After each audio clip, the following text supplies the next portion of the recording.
olen Merlin. Mina olen ka väiksest saati õppinud muusikat ja see, et minust sai helindaja, on võib-olla olnud selline elu, ma ei tea, kas keerdkäik, aga kui ma liitusin 2010 aastal 3D koguduse rajamismeeskonnaga, siis oli vaja kedagi, kes helipuldis oleks. Ja pastor tegi mulle ettepaneku, et sina oled muusikat õppinud, õpi siis sina see pult ka ära. Ja siis nüüd on see saanud minu igapäevatööks ja see on minu meelest hästi nagu tore, kuidas Jumalat teenides on tulnud mingi selline nagu päris potentsiaal elus välja. Et kui ma ei oleks kunagi koguduses olnud nõus midagi tegema, siis ma ei oleks kunagi avastanud seda ala, millega ma siis nüüd nagu leiba teenin. Ja praegu ma õpin muusikaakadeemias. Üritan siis lõpetada seda sellel kevadel. Õpin helireži erialal. Koguduses ma praegu olen ise bändis. Helindamisega on nii läinud, et on tekkinud uued inimesed, uus meeskond, kes seda teeb. Ja peamiselt ma tegelen rohkem salvestamisega praegu, aga siis varasemalt olen ka helindamisega tegelenud ja täna ma tahaksin võib-olla rääkida sellest sellises vaimulikus perspektiivis, et me kõik oleme kristlased, teenime kogudustes ja ma usun, et helindaja amet on rohkem kui see, et lihtsalt istud kuskil saali tagaotsas, liigutad mingit nuppu. See on tegelikult samamoodi Jumala ülistamine, Jumala teenimine, kui näiteks see, mida bänd teeb lava peal. Ja ma usun, et kui me seda nii mõtestame, siis me saame ka võib-olla ise rohkem olla puudutatud ülistuse ajal sellest, mis seal toimub. Ja et see, et me oleme täpsed, me kasutame kõrvu, kõik see on samamoodi ülistus kui see, et inimesed tõstavad enda käsi taeva poole ja laulavad talle. Ja võib-olla mõnel võis üldse tekkida küsimus, et me oleme ülistuskonverentsil, aga me hakkame tehnikast rääkima. Või et kuidas üldse muusika ja füüsika omavahel kokku käivad. Ja võib-olla ma ise ei ole väga suur füüsikasõber üldse. Ma üritan võimalikult palju neid tahke sellest erialast vältida. Ja olen hästi palju muusikale keskendunud, aga me oleme nii erinevad siin täna, et ma üritan välja tuua mingeid võib-olla üldiselt printsiipe või lihtsaid asju, mida kõik saavad kasutada ja rakendada ja asetada selle kõik siis sellisesse koguduslikku konteksti. Ja ma üritasin siis võtta selle helindaja ametirolli tükkideks lahti ja ma leidsin, et seal on sellist 6 suuremat tükki ja võtame nad kõik siis eraldi. Need on siis tehniline teostus, tähelepanelikkus, teravalt hoitud kõrvad, Osavõtlikkus, Pidev areng ja Alandlik südamehoiak. Ja ma peaks mainima, et ma arvan, et see viimane on kõige olulisem. Ja kuigi võib tunduda, et see tehnika pool on kõige keerulisem, siis minu meelest see on see pool, mida on kõige lihtsam mingis mõttes õppida. Aga hakkamegi sellest pihta. See mingis mõttes on nagu ilmselge, et oled puldis, teed seda tehnilist osa. Aga jah, mulle tundub, et seda on ikkagi kõige lihtsam järgi uurida. Internetis on väga palju materjali. Ma võin pärast anda enda kontakti, võime eraldi edasi rääkida, kust midagi leida. Aga võib-olla on 2 nagu head printsiipi, mida siis koguduses jälgida. Üks on selline karjase ülesanne. Ma arvan, et see tehnika, mis meie kätte on usaldatud, seda tuleks hoida, seda tuleks korras hoida ja hooldada. Ja ma usun, et see säästab kogudusele hästi palju raha ja see annab meile endale selles ametis sellist organiseeritust, kus sa tead täpselt, mitu kaablit sul on, kus nad on pandud, et nad on ilusti keritud, siis see rahu või organiseeritus sinu enda peas, see annab nii palju juurde selles ametis. Ja teistpidi tuleks seda tehnikat ka tundma õppida. Tundub, et kogudustes see tehnika ei vahetu väga kiiresti. Seega, kui mõnel asjal on kasutusjuhend, tavaliselt neil kõigil on see kaasas, siis tasuks need endale selgeks teha, läbi töötada, sest kui hiljem ilmneb mingi probleem, näiteks keset teenistust, siis seda viga on palju kergem lahendada, kui sa täpselt tead, mis seadmed sul on, mida nad teevad ja kuidas need on ühendatud omavahel. Ja siis neil on ka tihti mingid erinevad funktsioonid ja parameetrid, mida saab muuta. Et kui nendega on selge, siis on endal palju rahulikum ja vigade lahendamine läheb lihtsalt kergemini. Ja natukene räägime füüsikast ka. Ja pärast natuke akustikast. Aga kui üldse helisid kirjeldada, siis saab kirjeldada neid muusika kaudu ja füüsika kaudu. Ja ma panin siia slaidi peale sest muusikalised 4 omadust. Neid õpetatakse tavaliselt isegi muusikakoolis lastele. Need on siis vältus, kõrgus, tugevus ja kõlavärv. Ja füüsikaliselt saaks siis neid selliselt kirjeldada, et vältus on helikestus. Mõõdetakse näiteks sekunditega. Kõrgus on siis helisagedus ehk siis võnkesagedus. Siin on ka üks helilaine pilt. Väike tükk sellest. Tugevus on siis helivaljus ehk intensiivsus, seda mõõdetakse detsibellides. See on siis see amplituud selle joonise peal. Ja viimane omadus on kõlavärv, see on siis helikoostis ehk see spekter, millest ta koosneb. Seda ei saa siit jooniselt välja lugeda, see on natuke keerulisem. Ja kui veel natuke numbritest rääkida, siis inimese kuulmisvahemik on 20 ja 20 000 hertsi vahemikus. Ja mida vanemaks inimene saab, seda väiksemaks see vahemik jääb. Ja hiljem räägime natukene kõrvade hoidmisest.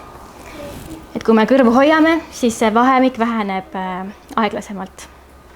Ja me kuuleme kauem aega paremini. Heli levib õhus 330 meetrit sekundis. Ehk siis 3 millisekundit 1 meetris. Kui on mõni väga suur üritus, siis võib seda vaja minna näiteks kõlarite paigutamisel. Siis tuleb arvutada see vahemik, kui kaugel need kõlarid üksteisest asuvad. Ja et see heli jõuaks ikkagi ühel ajal igale poole. Siis kui rääkida natukene helilainest ja mikrofonist, siis see on selline lihtsakoeline joonis, et on helilaine, see on siis õhuosakeste võnkumine ja mikrofon muundab selle elektrisignaaliks. Ja kui siin vahel oleks hoopis kõlar, siis see töö on täpselt vastupidine. Et elektrisignaal muutub jälle õhuvõngeteks, mis siis jõuavad meie kõrvadesse ja kõrvas on siis erinevad asjad, mis siis selle üles korjavad ja aju töötleb selle jälle meie jaoks arusaadavaks muusikaks. Ja kui rääkida natuke helide koostisest, siis muusikalised helid tavaliselt ei koosne ainult ühest sagedusest, vaid koosnevad paljudest ja neid nimetatakse siis nii, et see põhisagedus ongi põhitoon ja siis kõik need ülejäänud, neid nimetatakse ülemhelideks.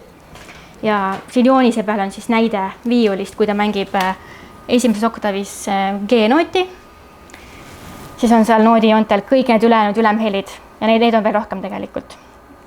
Need lähevad lõpus lihtsalt nii peenikeseks ja kõrgeteks, et nad isegi on kitsamad kui pooltooni. Ja see süsteem käib selliselt, et on see põhitoon ja kui sa korrutad seda sagedust 2-ga kogu aeg, siis saabki välja arvutada ülemhelid. Ja ülemhelide tundmine on selle jaoks oluline, et hiljem räägime näiteks sellisest efektist nagu equalizer.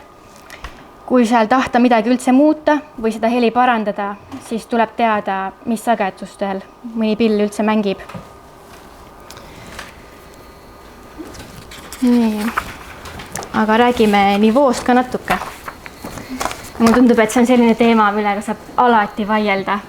Igal üritusel on keegi, kellele ei meeldi see heli. See on kas liiga vali või liiga vaikne ja väga raske on leida sellist objektiivset, õiget helivaljust, aga mulle tundub, et koguduslikus kontekstis võiks siis olla võiksid olla ühel pildil siis koguduse juhtidega. Et leppida nendega kokku, et milline see umbes peaks olema. Ja samas, kui mõni inimene siis kurdab helivaljus üle, siis see teinekord võib olla ka hoopis mõnest muust asjast, näiteks sageduslikult ongi mõni kõrgem sagedus on väga teravalt esil. Ei pea kogu heli sageduse korda. Heli läheb pehmemaks kõrva jaoks ja probleem on lahendatud, aga tavainimene tegelikult ei oska sulle öelda, milles see probleem on. Ta lihtsalt ütleb, et heli on vali, seda on valus kuulata. Ja väga palju saab ka tegelikult inimeste kehakeelest välja lugeda.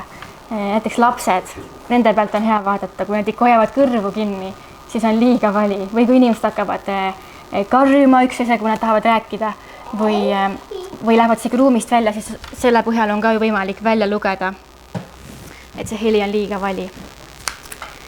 Ja tihti, kui mõni oluline element ei kostu välja, siis ei pea seda valjemaks panema, vaid võib hoopis teisi asju võtta vaiksemaks.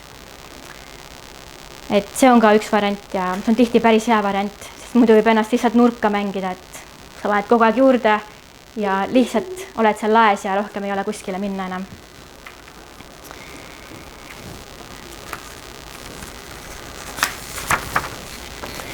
Aga kui nüüd proovida natuke ikka kirjeldada seda, et kuidas seda nivood määrata, siis näiteks akustilise kitarri puhul, kui seda võimendad, siis saali tagaotsas võiks see heli olla ka selline nagu see mängija oleks sinu ees. Mitte valjem, mitte ka vaiksem, et seda võiks olla ühtlaselt kuulda ja ta ei tohi moonduda see heli, et ta peab kõlama naturaalsena. Et võib-olla kui seda jälgida, siis või saab selle asja paika. Ja sellega võiks ka arvestada, et soundcheckis on kõik alati vaiksem. Mul juhtus eile õhtul seesama asi, kui minu bänd mängis siin. Kitarr oli vaikne, siis ma palusin heliühele, et pane mulle seda kõrvamonitori juurde. Ja siis, kui hakkas õhtune teenistus, siis see asi oli 2 korda valjem. Ja ma ei tea, kuidas see läheb alati. Aga millegipärast sellised asjad juhtuvad. Nii et proovis tasub arvestada, et see asi läheb hiljem valjemaks. Ja räägime natukene puldist.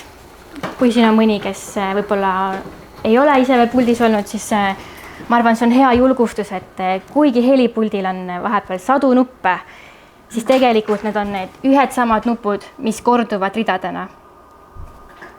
Ma näitan järgmist slaidi ka. Siin on veel mõned näited. Et suures plaanis see helipuldi, isegi see nuppude järjekord, see on üldiselt üsna sarnane ja ta koosneb siis samadest elementidest. Et seal on see sisendpesa, siin pildil seda ei ole, see on selle ülemise musta triibu all ilmselt. See on siis see koht, kuhu kaabel käib sisse. Siis tuleb selline asi nagu gain, seda nimetatakse ka eelvõimendiks ja see on siis sellepärast oluline, et selle gaini abil on siis võimalik määrata, kui palju seda infot sinna pulti tuleb. Tavaliselt mikrofonide signaalid on üsna vaikseid. Neid mõõdetakse millivoltides ja siis pärast seda gaini rakendamist need on juba voltides. Et see on päris palju, kui palju sealt on võimalik seda juurde panna.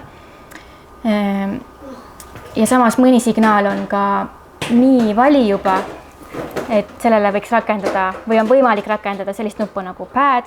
See tavaliselt võtab -20 detsibelli alla. Sellist on tavaliselt näiteks syntesaatorid. Aga et mikrofoni signaalidele tuleks gaini rakendada. Ja see on oluline sellepärast, et kaablid korjavad müra enda tee peal. Ja kui gaini kasutus jääb lahjaks, siis me võimendame lihtsalt müra, mitte seda muusikalist signaali. Ja seda inglise keeles nimetatakse ka signal to noise ratio. Ehk siis hea on, kui tuleb tugev ja selge signaal ja vähe müra. Siis on veel efektide osa, näiteks equalizer ja auks. Auksid siis ka, mul üks õppejõud ütles hästi, et auks on nagu pult puldi sees. Siin on võimalik igasuguseid asju lisaks ühendada efektega näiteks. Siis tuleb selline asi nagu pan-nupp, see on siis panoraam. Seda on võib-olla hea mõtestada nii, et meil on selline helipilt ja meil on võimalik neid heliallikaid seal sättida kõrvale ja keskele ja külgede peale, et asjad kohtaksid paremini välja, kui me kõik jätame sinna keskele, siis kõik on pudrus üksteise otsas, aga kui me sätime nad ilusti selle nii-öelda kuulmispanoraami peale laiali, siis on see heli palju ilusam, palju läbipaistvam. Ja siis viimasena on heebel, nivoo kontroll, kus me saame siis seda volüümi muuta. Siin on veel mõned näited. Sellest samast asjast ma panin see keskele sellise virtuaalse variandi, see on produtseerimine helitarkvarast siis ka sarnane, kust on võimalik neid samu asju muuta. Nii et see analoogmaailm isegi kandub digitaalsesse üle. See on üsna universaalne.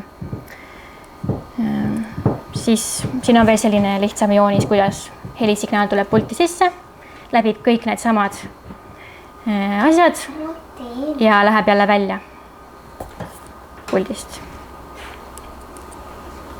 Natuke kaablitest.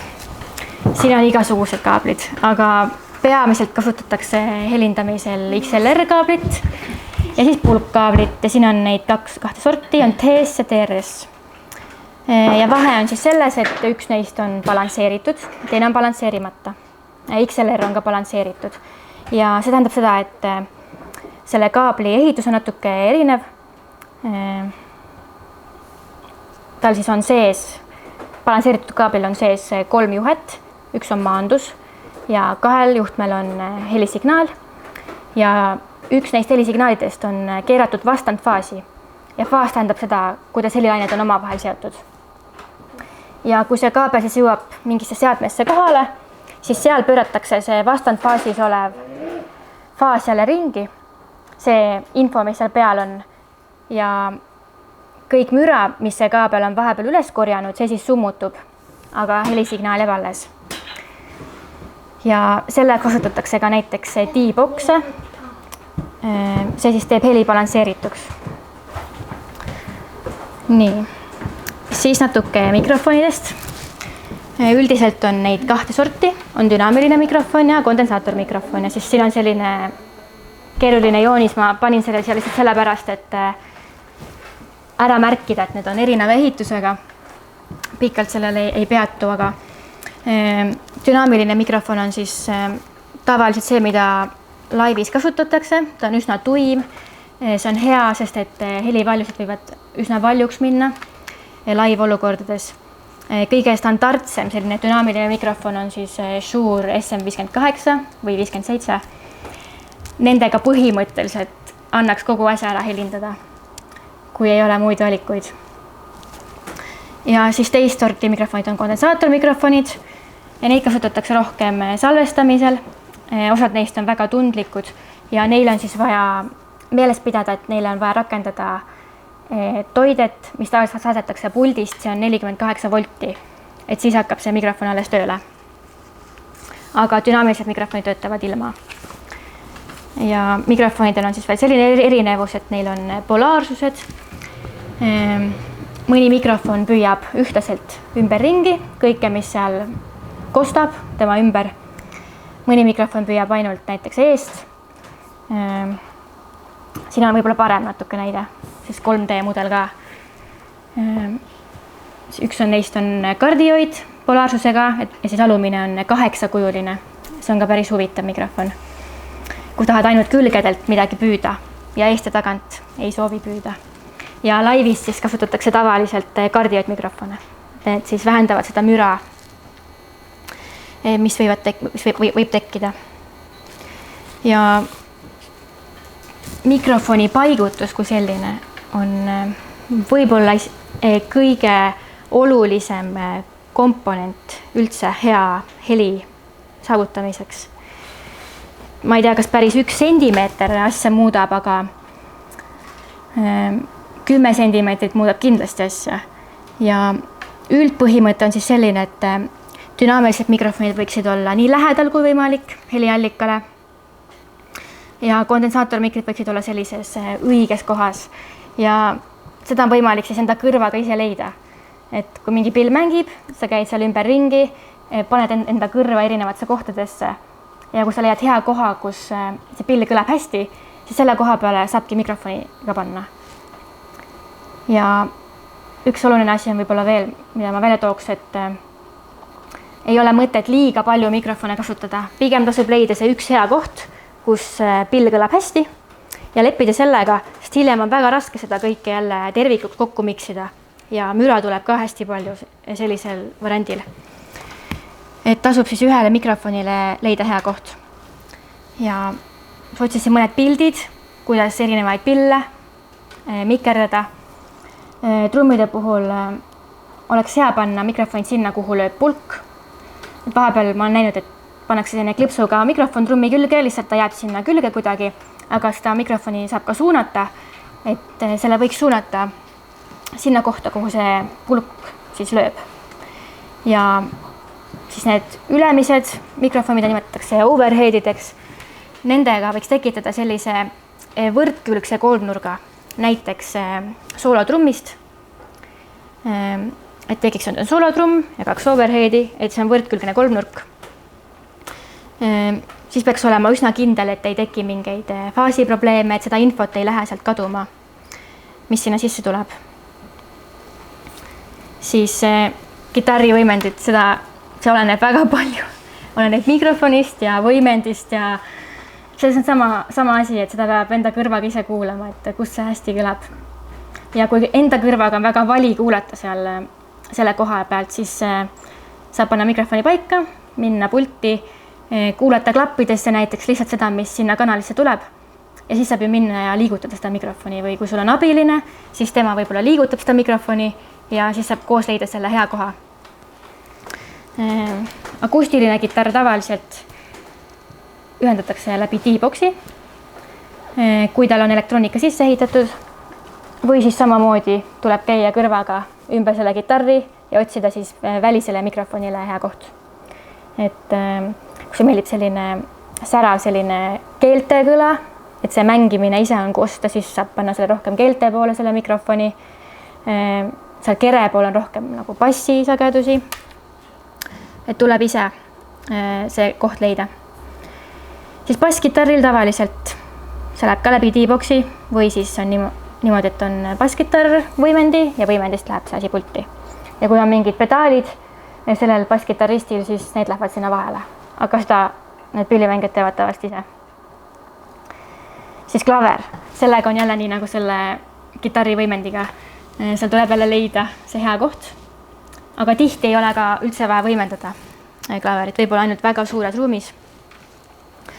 Ja elektrilised klaverid siis lähevad samamoodi läbi D-boksi nagu akustiline kitarr ja basskitarr.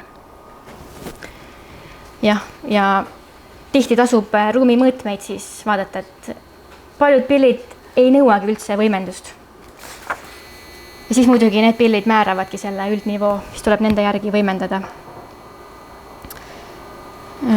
Aga natuke räägime efektidest ka, mida saab helile rakendada, millega saab tihti asju parandada. Vahepeal saab ka hullemaks teha, sellepärast minu üldsoovitus oleks see, et kasuta efekte nii vähe kui võimalik. Ja kui sa kasutad, siis tea täpselt, mis sa tahad teha, mida sa tahad selle efekti kasutamisega saavutada. Ja esimene efekt on siis equalizer. See on siis helitämbri reguleerimiseks. Siin mul on pilt ühest digitaalsest equalizerist. Equalizeril on tavaliselt 3 parameetrit, mida saab muuta. Need on sagedus, siis valjus ja siis see ribalaius. Et kui suurt ala sa siis võimendad või tõmbad maha. Ja sellega saab päris palju pillide tämbrid muuta. Saab parandada ja saab neid liiga kõrva torkavaid sagedusi siis vähendada, mis segavad. ja neid filtreid on erinevaid. On need, mis lõikavad madalas otsast näiteks kõik ära, selle nimi on high pass filter. Siis on notch filter, see on see kõige peenike, see, kus on number 1 juures. Sellega siis saab tõesti ära lõigata mõned üksikud väga segavad sagedused. Siis on bell filter, see on kõige võib-olla klassikalisem, see on seal 2-4 vahel. Ja siis on ka high shelf filter ja low shelf filter, see on see number 6-5 juures. Minu jaoks, nimiga ütleb, see on nagu selline riiul, isegi ei tea, mis see eesti keeles on. Ja huvitav on ka see, et inimese kõrv, sellel on ka enda equalizer. Ja muidugi kogu muusika, mis me kuuleme, mis on salvestatud, see nii-öelda juba arvestab sellega. Aga see joonis siis näitab seda, et inimese kõrv on kõige tundlikum sagedustele umbes 4000 hertsi. Et seda on näha, et madalate sageduste puhul selleks, et inimese kõrv neid üldse registreeriks, see peab ikka päris vali olema. Samas kõrgete sageduste puhul läheb väga vähest vaja, et seda juba kuulda oleks. Nii et seda saab ka muusikat tehes või seda kujundades siis arvestada. Aga üldiselt, kuna see on kõigil niimoodi, siis kogu muusika on juba sellega arvestanud. Mõned nõuanded siis ka equalizeri kasutamiseks. Nagu ma ütlesin, siis mõni asi kõlab palju paremini ilma efektideta. Ja see kehtib ka selle efekti puhul niimoodi. Siis tasuks teha kindlaks, mis sagedusvahemikes mingid pillid mängivad. Kuidas sa üldse saad seda efekti kasutada, kui sa ei tea, milliseid sagedusi muuta. Alati pigem võiks võtta sagedusi vähemaks, kui juurde panna. Siis ei hakka ka nivoo selle equalizeri kaudu tõusma. Ja näiteks madala otsa võib alati ära liigata, umbes 30 hertsini, sest sealt ei mängi kunagi mitte ükski pill. Sealt tuleb ainult müra, kui sealt üldse midagi tuleb. Siis tasub kasutada õigeid mikrofone. Kui sa proovid basstrummi mikrofoni laulda, siis ei aita mitte ükski equalizer seda asja ilusaks teha. Ja kui mõni sagedus on probleemne, aga sa ei tea täpselt, mis sagedus see on, siis on selline tehnika, mille nimi on sweeping. Sa teedki selle riba hästi kitsaks ja teed selle hästi valjuks ja siis hakkad seda liigutama mööda seda sagedusala ja siis see torkab mingi hetkel kõrva, kui sa oled õige kohani jõudnud. Ja siis saab selle maha keerata. Nii, siis siin on veel üks pilt pillidest, nende sagedustest, siin on ka klaveri klaviatuur. Nii et tasub see teha selgeks. Siis kompressor, see on järgmine efekt, vägagi kasutatud live helindamises. Sellega siis saab reguleerida seda signaali dünaamilist ulatust. Ehk siis vaiksemad sagedused või vaiksemad signaalid teeb ta valjemaks ja valjumad signaalid teeb vaiksemaks, et see asi oleks ühtlasem. Ja seda ei ole ka üldse tihti vaja kasutada. Ja siin on mul pilt siis ka ühest digitaalsest kompressorist. Siin on erinevad parameetrid, mida saab muuta. Kõige olulisem on võib-olla see threshold ehk siis nagu lävend, et sa saad ise määrata selle valjuse lävendi, millal see efekt üldse hakkab tööle. Sest et kui signaal on alla selle, siis see kompressor ei tee mitte midagi. Siis saab määrata ratio abil seda, kui järsult see efekt ta helisignaali tugevust vähendab, kui kiiresti ta hakkab tööle, kui kiiresti ta lülitab ennast välja. Siis on veel üsna sarnane efekt, natuke teistmoodi, see on gate ehk siis värav. Et on võimalik tekitada selline värav, millest pääsevad läbi ainult teatud valjusega signaalid. Näiteks trummidel on see üsna kasulik kasutada. Siin on ka, et esimese joonise peal on näha, et on mingi madal pudru ja siis on üks tugev löök. Ja on võimalik see müra sealt ümbert kõik ära kaotada selliselt, et ise määrad jälle selle valjuse lävendi, et see kanal nii-öelda oleks lahti ainult siis, kui tuleb see õige asi sealt vahelt läbi. Siis on näiteks reverb, ka üks efekt. Palju kasutatakse. Reverbiks siis nimetatakse ruumi kõla. See võib olla kunstlik, see võib olla naturaalne. Sellel ruumil siin on enda reverb. See, kuidas mina siin räägin, see on siis selline otseheli ja see peegeldub siit igalt poolt seinte pealt meie kõrvadesse. Hakkab natuke nagu sellist oma elu elama. Ja seal tihti lisatakse sellist reverbi juurde, tihti tehakse ruum suuremaks. Reverbi on 2 sorti, on konvolutsiooniline ja algoritmiline. Ja seal on lihtsalt see vahe, et üks neist on digitaalselt valmis tehtud ja teine on kuskil maailma ruumis salvestatud reverb.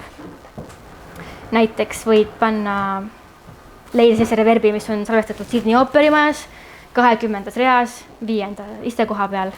Et sellega on mindud hästi detailsusesse. Ja reverb siis koosneb ka erinevatest faasidest.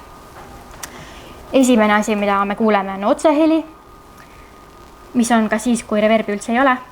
Siis tekib selline pre-delay, mida nimetatakse siis ka varajased peegeldused. Need on siis need kõige esimesed peegeldused, mis jõuavad tagasi. Ja siis tuleb selline ülejäänud järelkaja sellel reverbil, mis on selline saba ja nimetatakse decay inglise keeles. Ja neid kõiki parameetreid saab ka reverbi puhul siis muuta.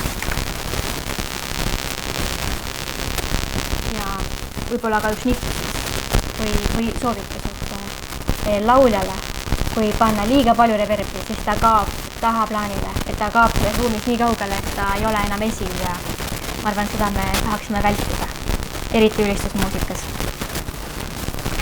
Siis on veel üks teist sorti kaja olemas, selle on delay. Seda nimetatakse ka korduskajaks. Sellel ei ole otseselt ruumi või uut kunstlikku ruumi. See lihtsalt kordab seda helisignaali ennast ja siis saab ka määrata, kui palju ta kordab, kas ta kordab igavesti ja millise vahe või rütmiga ta siis ennast kordab. Nii, nüüd tehnika poolega jõudsime lõppu ja ma rääkisin natuke ka teistest helindaja rolli komponentidest. Tähelepanelikkus. Olen seda ise teinud, olen seda näinud, et helimees paneb heeblid paika ja siis lõõgastub. Ja kuulab ja kõik kõlab hästi. Aga mulle tundub, et kõik ka ülistuses mängitavad lood on ikkagi piisavalt erinevad. Et neile tasuks erinevalt läheneda, tasuks olla mõttega kohal ja väga oluline oleks teha soundchecki, sest alati juhtub igasuguseid vigu või midagi võib lakata töötamast ja neid asju millegipärast juhtub, aga sellest ei ole ka hullu. Juhtub isegi laulupeol, juhtub isegi Rahvusringhäälingu ülekannetes, igal pool juhtub tihti igasuguseid asju. Ja kui sa oled tähelepanelik ja tunned oma tehnikat, siis on palju kergem neid vigu lahendada. Ja kui tekib viga, siis tasub leida lahendus, mis ei oleks ajutine, vaid et hiljem saab selle asja võtta jälle ette ja teha kindlaks siis, millest see probleem tekkis. Ja ma olen seda ka tähele pannud, et üldiselt ei panda seda pahaks, kui mingi viga juhtub, sest et tavainimene, ta on pigem tänulik sellele helimehele, kes selle asja korda teeb. Sest et tavainimene ei oskaks üldse midagi selle asjaga ette võtta. Siis kõrvade hoidmine. See on mu lemmikteema. Millegi pärast. Mul on võib-olla endal kuidagi, ma ei tea, tundlik kuulmine või kuidagi on see nii läinud, et mulle meeldib sellest rääkida inimestele, aga väga paljud helid meie ümber on liiga valjud ja isegi ma ütleks, et suurem osa kontserte, mis toimuvad, on tegelikult liiga valjud ja mingil määral see kuulmine taastub, aga kui seda on liiga palju, siis võib juhtuda ka, et see kuulmine tegelikult hakkab minema halvemaks ja sellest ei pruugi tegelikult ise üldse aru saada. Ja siin on selline skaala, siin on välja toodud helivaljused detsibellides, et 110 peal, see on juba väga ohtlik, näiteks igasugused tänava parandamise kasutatavad masinad ega ikka tihti ei näe küll nendel töölistel kõrvaklappe peas. Siis on näiteks olemas sellised targad kõrvatropid, neid kasutavad paljud muusikud ja need on selles mõttes hästi tänuväärsed asjad, et nad tegelikult ei tee seda muusikat halvemaks. Et nad vähendavad detsibellidega lihtsalt seda valjust, aga kõik sagedused ja kõik muud asjad jäävad alles ja see on ka üsna taskukohane. Ühed, mis mul olid kunagi, ma ostsin 8 euroga muusikapoest ja neid on ka internetis erinevaid ja see, kui palju nad vähendavad, seda saab ka valida. Et ma soovitan väga selliseid kõrvatroppe. Ma arvan, 90% kontsertidel alati istun nende troppidega. Ja ma loodan, et see elu jooksul ikkagi säästab päris palju kuulmist. Ja vaikust saab ka hoida siis näiteks trummide puhul sellise pleksiklaasist läbipaistva seinaga. Näiteks saab trummidele kinnitada selliseid nätsumoodi või selliseid keelimaterjalis selliseid nagu kleepse, mis summutavad seda natukene. Kõige paremini aitab, kui trummar oskab vaiksemalt mängida. See vajab tihti häid läbirääkimisoskuseid. Ja näiteks ka kõrvamonitorid aitavad hoida vaikust. Nii et see on teema, mille peale tasub mõelda. Ja mis veel kõrvadesse puutub, siis kõrvu saab ka treenida. Selleks, et hästi helindada, võiks osata muusikat võtta tükkideks lahti ja seda jälle kokku panna. Ja näiteks, et sama equalizer'it hästi kasutada, võikski tunda sagedusi, kust midagi mängib, et ma oskaks seda kõrvaga kohe tabada. Ja mul on üks selline programm, ma korraks näitan seda, see on Quiz Tones. Neid on erinevaid internetis, aga siit saab valida siis sellise erinevat sorti nagu testi, või on üsna selline nagu isegi mängu moodi. Okei, nii kaua kui sa avaneb, ma ei rääkida, mis teeb. Saab siis valida niimoodi, et näiteks laseb teatud sagedusel erinevaid helitoone, sina saad arvata, mis sagedusel see mängib. Ja alguses see on üsna raske ja tekib palju eksimusi, aga see areneb päris kiiresti ja hiljem on palju kergem siis ka mingeid sageduslikke probleeme siis helindades lahendada. Siin saab ka neid samu equalizeri harjutusi teha, et on teatud muusika ja siis see programm näiteks vähendab või muudab valjemaks teatud sagedusala ja siis sa saad ära arvata, et mis seal siis toimus. Mõtlen, ta ikka töötab. No näiteks proovime asen sagedust ja siis saab arvata.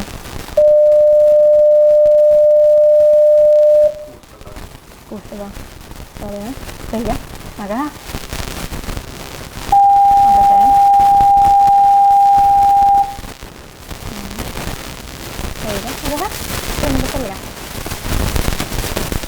Midagi sellist. Saab ka teenida muusikat analüüsides.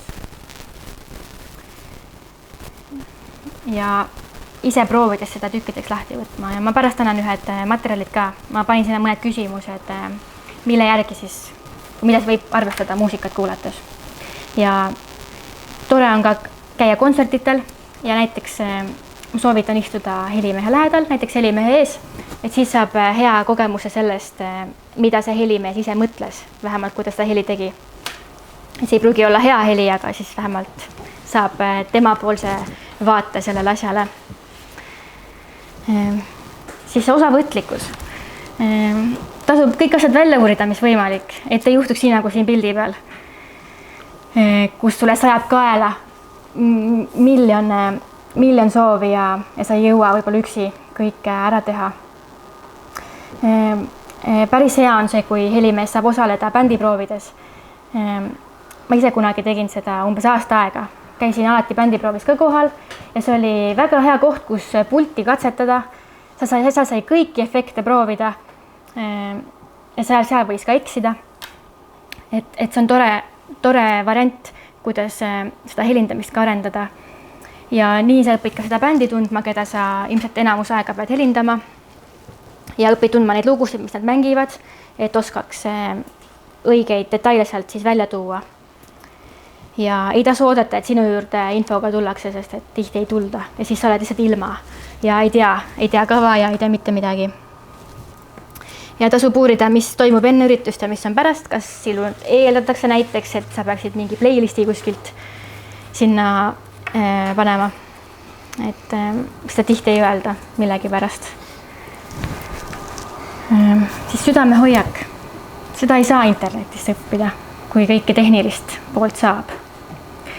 Ja millegi pärast, ma ei tea, miks see on nii, aga tihti läheb hea helimees, läheb ülbeks. Ja see on kurb ja eriti, kui see juhtub kirikus. Sest et meil on ikkagi mingid juhid ja me tegelikult teenime Jumalat selles ametis ja teised väga vajavad seda, et me neid selles helivallas siis aitaks. Nii et selline ülbe hoiak ei aita tegelikult üldse. Ja tasub olla vastuvõtlik uuendustele ja kriitikale, samas väga oluline on jälgida, kellelt see kriitika tuleb. See ei ole alati konstruktiivne. Ja tasub olla see inimene, kellega kõik tahaksid teha koostööd, sest et siis on muusikutel parem, on kogu see juhtidel parem ja kogu see õhkkond võib olla hoopis teine. Et see võib kiiresti minna hapuks ja kibedaks, aga ei pruugi. Ja viimane asi, areng. Ma võtsin ühe nii armsa pildi siit internetist, see on vist lastele mõeldud, aga sellest võtab lahti tükkideks ka selle, millest muusika koosneb. Ja et ennast saabki arendada selliselt, et käia kontsertitel, vaadata, kuidas teised teevad heli, muusikat analüüsida, seda palju kuulata. Aitab see, kui õppida ise erinevaid pille. See annab päris hea pildi sellest, kuidas neid pille ka hiljem siis võimendada. Ja päris hea harjutus, kuidas muusikat analüüsida on siis selline, et võtad ühe loo, valid sealt ühe elemendi ja kuulad terve loo jooksul ainult seda ühte elementi. Ja siis kuulad seda lugu uuesti ja valid uue elemendi. Ja kui sa iga elemendiga nii kuulad seda, siis see lugu on sul siis üsna selge, see, millest see koosneb. Ja kui sa seda mõnda aega teed, siis see muutub nii naturaalseks, et sa kuuladki muusikat selliselt. Ja see aitab palju helindamisel, kus oskad nii võtta lahti ja neid vigu ja kitsaskohti siis paremini tuvastada. Ja natuke võtaks bändi tükkideks lahti ka, et on erinevaid elemente, mida saab jälgida. Saab jälgida seda dünaamilist tasakaalu, valjust omavahelist suhet, siis seda sagedusi, kus midagi mängib, seda sama panoraami, kus midagi asub meie kuulde pildil. Ka dimensiooni, et kui kaugel midagi asub. Ja siis igasugused muid eriomadusi, mis mõne pill võib olla. Ja oluline on see ka, et kõik ei peagi olema kosta alati, sest iga element ei ole üldse oluline. Ja selleks tuleb neid lugusid natuke tunda, siis aitabki, kui oled ka bändiproovis kohal. Ja mida vähem neid osalisi bändis on, seda täiuslikum iga üks neist peab olema. Et siis peab olema ikkagi kitarrhäälet, kui ta on ainuke pill, mis ta lauljat saadab. Ja ei tasu jääda hõivustega laisaks, et lood on nii erinevad, et on ka väga olulisem.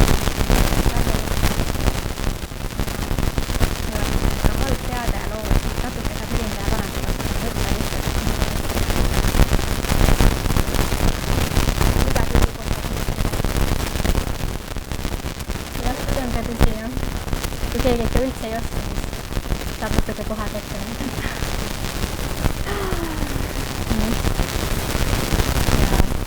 Kui võtta veel tervikut lahti, siis ma võtsin selle 4 tükiks, et on vundament, rütm, täide ja solist. Ja vundament koosneb tavaliselt trummidest. Trummid peaksid olema nii paljud, et neid on kuulda, aga teised ei pea üle karjuma. Ja basstrumm või basskitarriga koos sellise magama liigisega, mille peale kõik muu ehitub.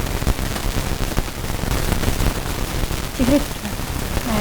näiteks väiksed löökpillid, tamburiinid, asjad, need võiks jääda kuskile taustale, et nad annaks sellist mõnusat energiat sellesse seadesse, aga kui nad on esiplaanil, siis paarkümmend sekundit ja kõigil on küllalt sellest tamburiinist. Ja tihti on kitarrid rütmirollis ja mõned klahvpillid vahepeal, olenevad jälle seadest. Siis täide on selline kõik muu, mis sinna vahele mahub, et kas keelpillid või siis mingid klahvpilli efektid, vahel ka kitarrid ja ka taustavokaalid. Ja siis solistid. Et lisaks lauljal on vahepeal ka instrumentaalsoolod. Pärast soolot tuleks nad alati tagasi saata sinna taustale, kus nad enne olid. Seda ka juhtub tihti, et näiteks kitarrist valmistub sooloks ja keerab ennast peale, mängib soolo ära ja siis unustab selle valjuse, et siis tuleb ise järgi jõuda sinna, et võtta jälle puldist seda asja väiksemaks. Ja vokaali puhul ka, ülistusmuusikas eriti, me tahame kaasa laulda. Kõik tahavad laulda ja tahavad neid sõnu kuulda, et see on oluline, et laulja ei peaks üle karjuma.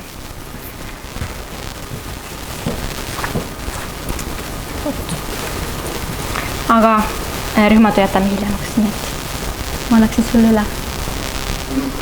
Let's get into it. This is basically what we'll be talking about. I'm going to sort of go over a little bit of theory stuff about like what is MIDI, for example, to set kind of the foundation and we can get an understanding of how all this stuff works together.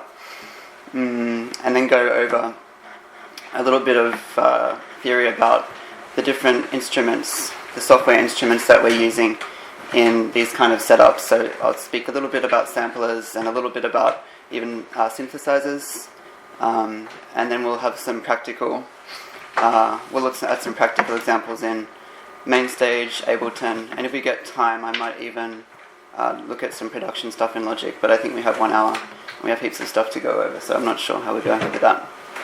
So I think the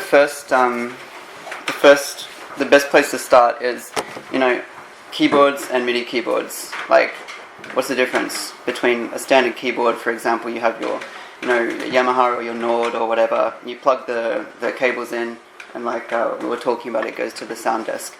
What is the difference between this and a MIDI keyboard? So basically, these kind of standard keyboards that we're used to using, these all have the technology inside of them to actually generate a sound.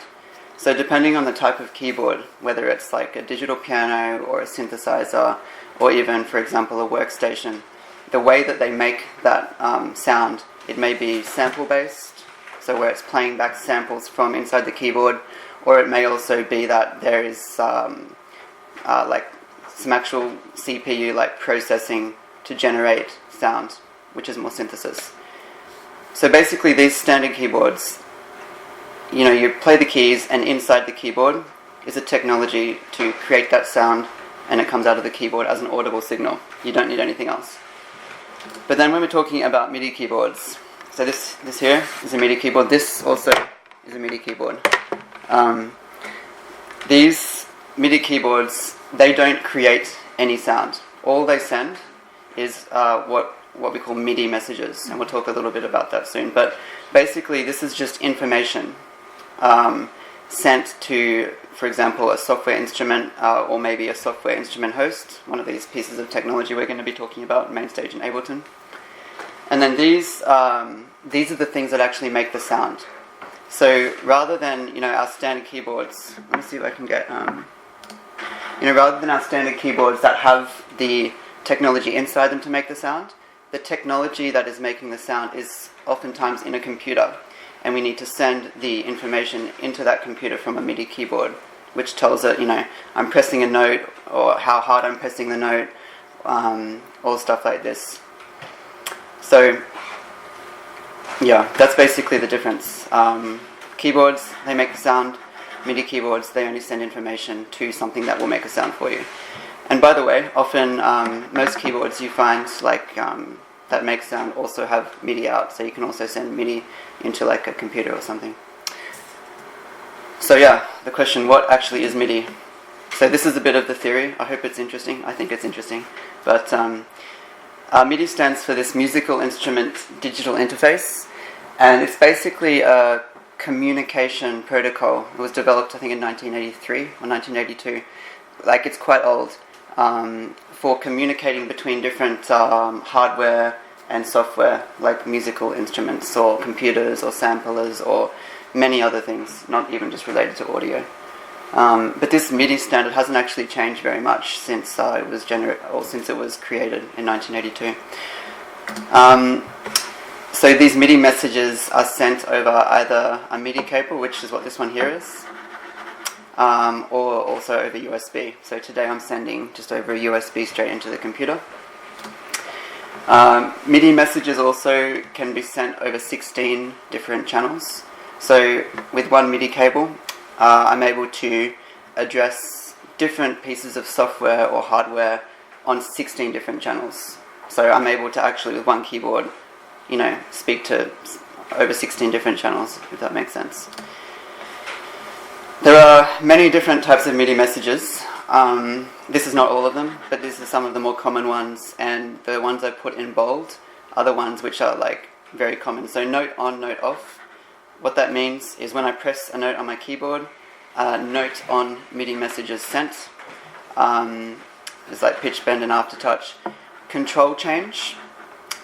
This is a type of MIDI message which is sent when I, for example, like turn a knob, or maybe move a modulation wheel, or maybe even press like a button or something like that. And these are ways that we can interact with our software instrument, or even a hardware instrument if we're sending into like an actual, synthesizer or something like that. But it basically enables us to really take control over our instruments and shape the sound. So these are your control change messages. Program change messages, that's when, I want to change to a different sound, for example, inside a synthesizer. And this is just technical if anybody's interested in how it works. MIDI messages look like this. So they start with one status byte, and then they have 2 data bytes. So depending on the type of message, it might be 1 or 2. So this is an example, I think, of a note on message. So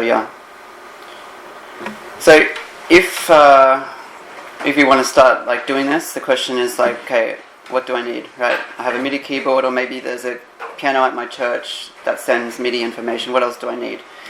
So the most basic setup, like kind of the bare minimum that you can get away with, is obviously you need a keyboard. Then you need a computer, which is obviously going to be to host your software instruments. The question, do I need like Mac or like PC, like Windows or whatever? It kind of depends on exactly what you want to do and what software you want to use. We'll talk about that, but either one you can use basically. And you're going to need some kind of a software instrument host. So this is what we're talking about, MainStage or Ableton. There are also other ones out there, like I think somebody said they were using Reaper or Bitwig or something like that, or FL Studio. There are many other ones, but I'm going to focus on these 2 today, is because I think these are the ones that are most commonly used in live settings, and they're also really built or created to be used live. So that's basically what you need, ultimately: keyboard, computer, and the software. And maybe, if you've been doing that for a while already and you're thinking, okay, I want to do something different, or I want to kind of go for a little bit of a different sound, then you could maybe expand. You don't necessarily need this stuff, but I just thought to mention like an interface, like HELICUT. Maybe you want to be able to send, right now I'm just coming out of the computer like a stereo output, but it might be that I want to send kind of pad sounds on channels 1 and 2, and then channels 3 and 4 I might want to have some kind of like synth leads. Maybe I'm even sending like a click track and cues to the people in my band. So maybe I want to be able to send 10 or 12 channels to the sound guy. So that's where HELICUT can be useful. Maybe you want to add some further MIDI, like more MIDI controllers to your rig, maybe just to do some more things. Maybe you want to start looking at additional third-party software instruments. What that means, for example, with a tool like MainStage, which we're going to look at, so it will make more sense, but MainStage comes with all these different instruments, software instruments already, and they do a great job. Actually, MainStage is awesome, I think, and it really gives you what you need to get going. But there are also other instruments, software instruments that you can purchase that do other things very well. So maybe that's something you can add. Whoops, I didn't mean to do that. Let me go back. Oh yeah, and then further down, maybe you even want to look at, hardware instruments. So bringing that into your thing as well, just for the tone that they can add, synthesizers or effect pedals like we were talking about before. So let's take a look. This is basically how everything gets put together. This is a kind of like a simple setup example. I found this photo online, I didn't make it myself. So you have your MIDI keyboard, or it could also be your keyboard at church that has MIDI output. And then you send that MIDI into a computer. Inside that computer you have the software which is receiving the MIDI messages you're sending it and then generating a sound with an instrument inside there. And then the sound is like coming out of your computer, and then you send it to the front of house. And then in the future maybe you want to look at adding maybe some extra, controllers, MIDI controllers. By the way, like not just MIDI keyboards, but you might also want to be able to manipulate the sound with faders or buttons or knobs. So these are also things you can do with extra MIDI controllers. I mean, a lot of MIDI controllers you have will have, something on board, but it just depends. And then maybe you want to look at different instruments as well, which you can purchase and use. Does it make sense? Is anything unclear to anybody? I'm going to assume it makes sense. So then there's a question, right? Like, why? Why do we need, well, not why do we need, but why would we want to do all this? Why not just use the Nord that we have at church? I mean, the answer is, you don't really need it, actually. I mean, your keyboards that you use in your church or whatever, they will have all those, like, bread and butter sounds. Do you know what I mean by that? Like, the standard sounds that you will need to use. Like a nice piano sound, probably there's a nice pad sound in there as well.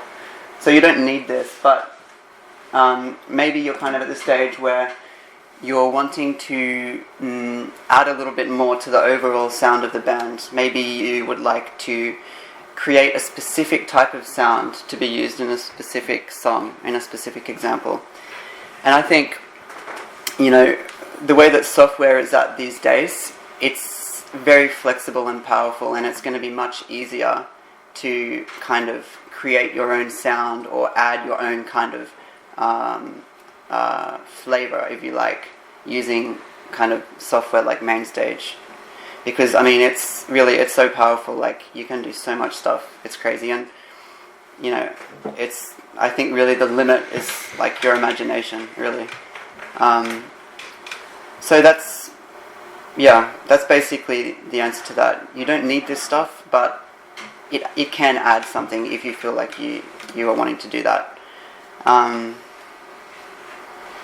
Also, just the ability to maybe layer and split sounds over one or multiple keyboards, just to give you a little bit more flexibility without going too crazy. I mean, we only have two hands, but sometimes it is nice to be able to do that. And I'm not really going to talk about this today, but just to go even further on this concept, if you have kind of like a keyboard rig that's maybe centered around one of these pieces of software, Ableton, then that really enables you to doing many other things. Maybe you're wanting to supplement or add to the fullness of your band's sound using kind of like little loops that you can fire off, or maybe even backing tracks where you actually have like backing tracks to supplement the sound. And there's other crazy stuff you can do, like you can basically automate everything, like you don't need somebody sitting there on Pro Presenter clicking the slides, but that can all basically come out of Ableton if you pre-program it, like lights, everything. So you can basically press the button and you don't need our sound guy, sorry. But I mean, that's kind of the extreme. So I would say, if you kind of are thinking, this sounds kind of interesting, like what do I need to do? I would say definitely just start really small. You don't need to go out and buy all this software and buy like all these instruments and keyboards and stuff like that. You'll find that, like I said before, most likely the keyboard that you're currently using in your church or in your home or wherever it is, it probably has some form of MIDI out.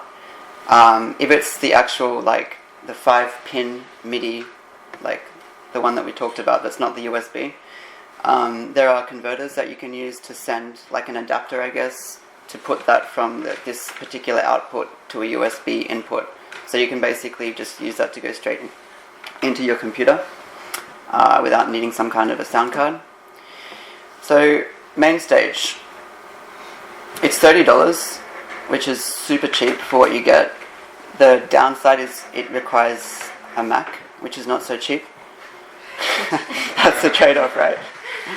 But the thing I like about MainStage is it really comes with so much. It comes with all of these different software instruments. It comes with all of these different effects, like we were talking about, EQs, compressions, reverbs, delays, and many other things as well.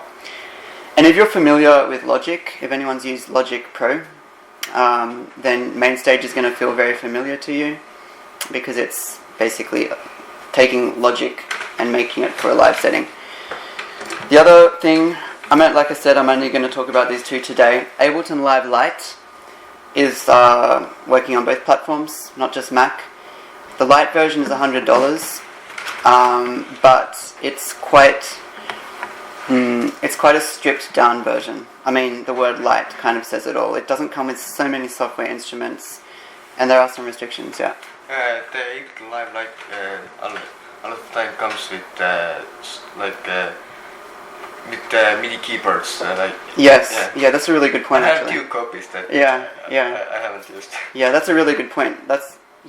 So oftentimes, if you buy some kind of a MIDI controller, you're going to get like Ableton Live Lite or some other.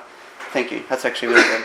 So it might be that you already have something to start with, but just be aware that it is a little bit light, and I think it's restricted to like 8 MIDI channels or something like this, which is okay. So yeah, this makes the big question, right? This is the thing that everyone is always arguing about or having an opinion on. What's the best software? MainStage or Ableton or FL Studio or Reaper or whatever. I think you cannot answer that question. Like, it really depends on you. It depends on what you want to do. Maybe like a little bit of background for me personally. For like playing live, I started with MainStage, and it was great for like 5 years maybe, and it does a lot of stuff, and I've used it to do a lot of cool stuff. But for me personally, I got to the point where I wanted to do more stuff that was kind of integrating a larger network, so sending information and routing like through my computer and out of my computer to different places, and having that all synced to different devices, and being able to file loops and all that kind of stuff. And I found that MainStage, you can kind of push it to do that, but it became very buggy for me. Like, it was always crashing, and I kind of got to the point where I think what I was doing sort of outgrew MainStage, so I moved to Ableton, and Ableton is just amazing. Like, I haven't had any problems with it yet. So MainStage is a great entry point. Like I said, it comes with heaps of different instruments and effects, and it's $30. So for me, it's kind of like a no-brainer. If you're interested in getting into this, MainStage is a place to start. It's not a digital audio workstation. It's not a software that you can use to produce. It's something that is only used for live use. So yeah, if you're thinking, okay, in my church, I'd like to be able to add, maybe use some different kind of atmospheric pad sounds or this kind of thing. Maybe use a certain kind of piano tone that's not inside my piano we have. MainStage is a great place to start. and it'll serve you well. Ableton is a fully functional digital audio workstation, which means you can use it to record, you can use it to produce, mix, everything. But Ableton is quite unique in the world of DAWs because it's also got, it's been created to be very powerful and flexible for live use. So that's kind of what sets Ableton apart from something maybe like FL Studio or Logic or something like this. It's really built for live use. It's got a steeper learning curve than MainStage. What I mean by that is, if you're not familiar at all with these kind of things, Ableton might take a little bit more to learn. But it comes with a lot more flexibility than MainStage, in my opinion. And if you're wanting to look at backing tracks in your church, definitely Ableton is the one to choose out of these two. There are also other solutions for this, but we're just talking about these today. I'm now going to talk a little bit about different categories of software instruments. Because you might think, okay, great, I'm playing my Nord, I know when I want to play a piano, I press that piano and it comes up, right? But when you are in the world of software instruments, there are many kind of different approaches to sound generation. And you might think, okay, where do I start? I want a piano, or I want this kind of a synth bass. What do I need? So I would say software instruments are generally broken up into two different categories. On the left-hand side, we have samplers. So samplers, the sound is generated by playing back a pre-recorded audio file. So most of the time, if you are playing kind of a piano at your church, especially, for example, a digital piano, let's say, or a stage piano, these are generally all built on the concept of samples or sampling. Meaning when I press a note, that note, which has been pre-recorded and is sitting inside this piano, or in this case, in the software, is being played back. So samplers play back a pre-recorded audio file. And on the other side, we have synthesizers.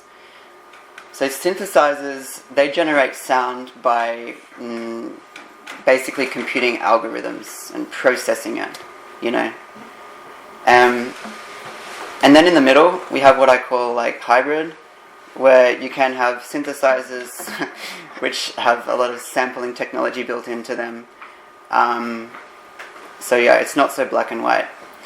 But basically what I think is important for you guys to know, if you're interested in this kind of stuff, is if you are wanting to make or have like a piano kind of sound, or string orchestral libraries, you're probably going to be looking at a sampler.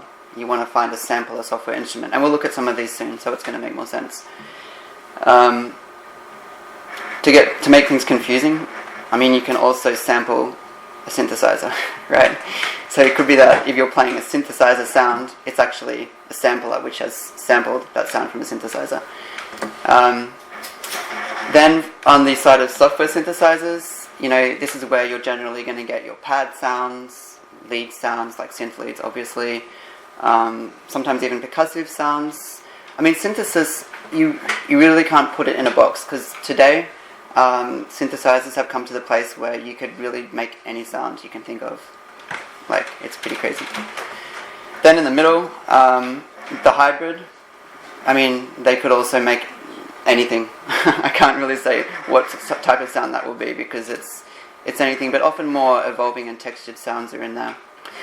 So I've put some examples of these different software instruments. So samplers, right? If you're looking for a piano sound or something like this, in MainStage we have what's called the EXS24. In Ableton we have Simpler and Sampler, which is basically the same thing, but one's a bit stripped down. Reason, I haven't talked about that, it's just a different software host, has NNXT. And then there are also other software instruments which are samplers which you can purchase that don't come, for example, with MainStage or with Ableton or anything. So something like Contact from Native Instruments, the Ravenscroft 275 is a software piano which I really like. It's really nice. in Keyscape. So just some different examples of what's out there. On the synthesizers side of things, in MainStage, there's more than this, but just 3 that I put here are RetroSynth, ES2 and Sculpture. Ableton has a few as well. And then there's all different, I mean, some of you guys would probably be familiar with like Serum, Silent, FM8, maybe Massive, something like this. These are all third-party software instruments which you can purchase. And then in the hybrid section, in the middle, like it's a synthesizer but kind of like based on sample-based. In MainStage we have Alchemy, which is actually like a wavetable synthesizer. I'm not going to go into that stuff actually.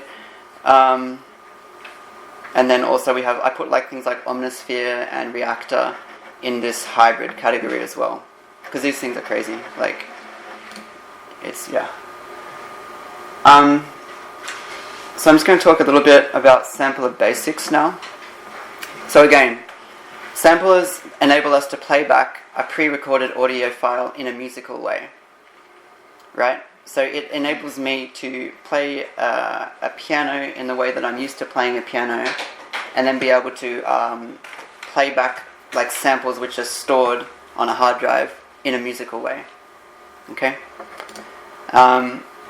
Yeah, so generally, like I said, if you're playing a piano sound, it's probably going to be from a sampler software instrument. Yeah, and samplers, like within a sampler, they can go from kind of very basic, where it's just playing back a file, to very advanced kind of things. Like it might be that the sounds that have been sampled have been multi-sampled over multiple velocities. That means if I'm playing a piano sound, if I'm playing like the C3 note, this particular note may have been sampled, 20 times at all different velocities, meaning like pressing it soft and then pressing it really hard. So, it basically means that with a software sampler, I'm really able to get a very lifelike sounding piano. Yeah. So just a little bit of the way that samplers work. You have your stored samples somewhere on your hard drive. And when I press a note, so again, remember MIDI basically sends a MIDI message to a software instrument. In this case, I press a note and it's sending a note on message into the sampler. And that basically means that the note that I pressed is being played back from the RAM. And there are different kind of ways that I can tweak or shape that sound, whether it's filtering. We talked about filtering with like the example when we were looking at the EQ that takes out certain frequencies. And I can shape kind of the envelope, which is something we'll talk about soon. And then that basically, after that happens, the sound comes out. So that's basically the very basics of samplers. I do want to look a little bit at synthesizer basics. It might sound like kind of a crazy subject, but I just want to give you guys like very, very, very basics. And the reason for that is, if you are using something like MainStage and you have this kind of sound and you're like, it doesn't sound quite right, I wish it was a little bit like darker, or I want more of like a pad sound that fades in over a longer time. I just want to show you guys the way that you can actually do that. So don't be too scared about this. We're not going to go too crazy. Yeah, there's many different types of synthesis, which means the way that the processing is done can be done in many different ways. The most common is probably subtractive synthesis, and you'll find that in most synthesizers, we're looking at more of a subtractive signal chain. And probably I'm talking to some people that have a little bit more familiar. I think you said, and some other people said they're a bit familiar with this. So, yeah. So generally all synthesizers use what's called a subtractive signal chain, which basically means you start with a sound, and then you kind of, over time, in different ways, you shape the sound. Think of it like making like a statue. Like if you're chipping a piece of stone, you start with a big rock, and then you take pieces out of that rock until you get to this statue. You're taking things away from it. That's basically subtractive synthesis. So yeah, each sound is generated by oscillators. These are basically things which generate a sound, like we were looking at before, and is processed through different stages. So this is the basic signal flow of a subtractive synthesizer. So we start here with the oscillators. These are the things that make the sound. So again, when you press a note, that sends a note-on message to the synthesizer, which will cause one of these oscillators, or multiple oscillators in many cases, to start oscillating, making a sound. And then after that, the sound that is coming out of those oscillators goes through a mixer, where you can kind of mix, if you have 3 oscillators, for example, making 3 different types of sounds, then you can mix them together to have kind of a timbre, right? Like the way, the character of the sound. Then you go through filter, which enables you to take out frequencies. So if you have a very bright sound and you're like, okay, this is a bit too intense for this like worshipful moment, I want to make it a bit darker or a bit more atmospheric, you could take out those high frequencies so you have something that's darker and more appropriate. That's done with a filter. And then you have the amplifier, which is basically how loud the sound is coming out. We also have these 2 things here, ADSR envelopes. I'm going to talk about them in the next slide really quickly, but basically what these enable us to do is to shape the way that the sound is coming out. So I can shape the loudness of the sound to make it kind of fade in over a longer time, or make it like immediately like a immediate loud sound. And the same with filtering. I'm able to take out frequencies over time to make it shaped in a certain way. This will make more sense soon. So that's basically the overall way it works. Yeah, so oscillators, these are the things that are actually generating the waveform. Something we hear. Mixers, mixing the sounds together that the oscillators make. Filters, taking out certain frequencies. This is basically everything I just said. I forgot I had this slide. The amplifier, the last stage, ADSR envelope. Yeah, so what did I say here? Yeah, so just about that, about the different shapes of a sound. Think about a snare drum versus a violin versus like a crash cymbal. Snare drum is like very quickly comes and goes, like very loud then nothing. A crash cymbal, it's immediately loud, but over time the sound dies away. And a violin, if you're playing it kind of like softly, the sound fades in and gets louder. This is your ADSR. And LFOs, it stands for low frequency oscillator. Also modulation envelopes. These are basically control signals which enable us to modulate or change any parameter in a sampler or a synthesizer over time. So one example could be with like a vibrato sound, where it's kind of like shaky. That could be, for example, modulating like the pitch or the loudness or stuff like this. So what we're looking at here, this is retro synth. This is a synthesizer that comes with MainStage. And, when you look at this thing, it's kind of like, wow, that's a lot of buttons. But what I want to show you guys is that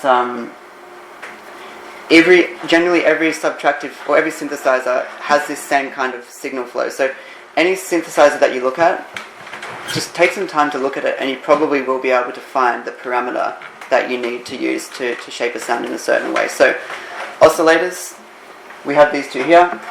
So you can see that we have different waveforms, and these are the things that are generating the sound. Let me just see how time is going. Okay, I need to move. Then it goes through the mixer, where those oscillators are being mixed together into a signal output. After that, it goes through your filter stage, where we're able to shape the sound, take out high frequencies. In this example, it's a low-pass filter. Then going through the volume, which is the amplitude, amp output. And then down the bottom, remember we said we have LFOs here, which is a signal which we can use to control, for example, the filter cutoff frequency. And then we have the ADSR, like the filter envelope, which is changing the way that the filter is acting over time. And the same for the amplitude envelope. So I know that was very fast, But that was kind of like just an overview of subtractive synthesis. I can put these slides somewhere if you guys want to look at these again later. And there's like heaps, I mean online, just go on YouTube and you'll learn everything about this stuff as well.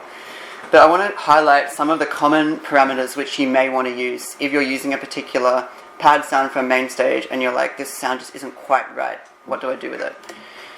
So probably the most common, I guess, is this low-pass filter that we talked about. So a low-pass filter, you basically set, actually I have a picture here. You can bring this up or down to darken or brighten a pad sound. So if your sound is like too intense and it's like too many high frequencies, bring that low-pass filter down. And this is looking at the frequency spectrum. So down here we have the lowest sound, and up here to the very highest sound. So this is a low-pass filter here.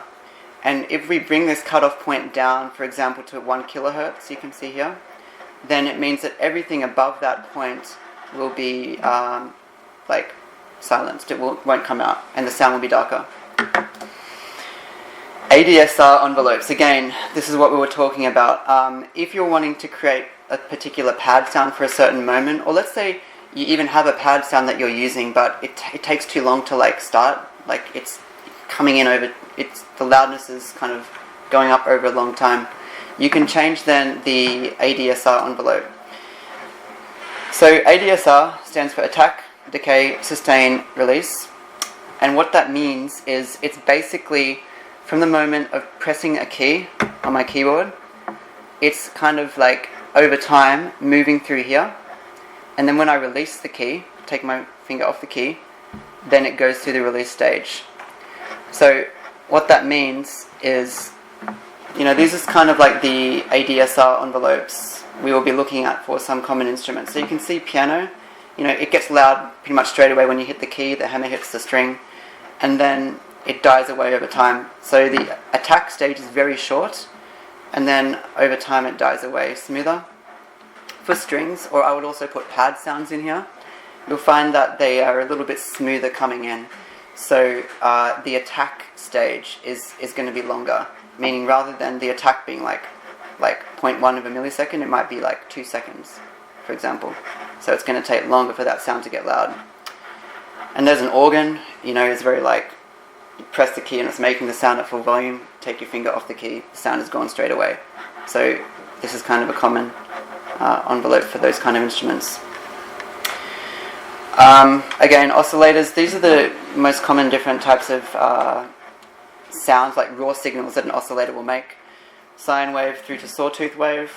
A sine wave is like the most pure sound. It actually has no harmonics.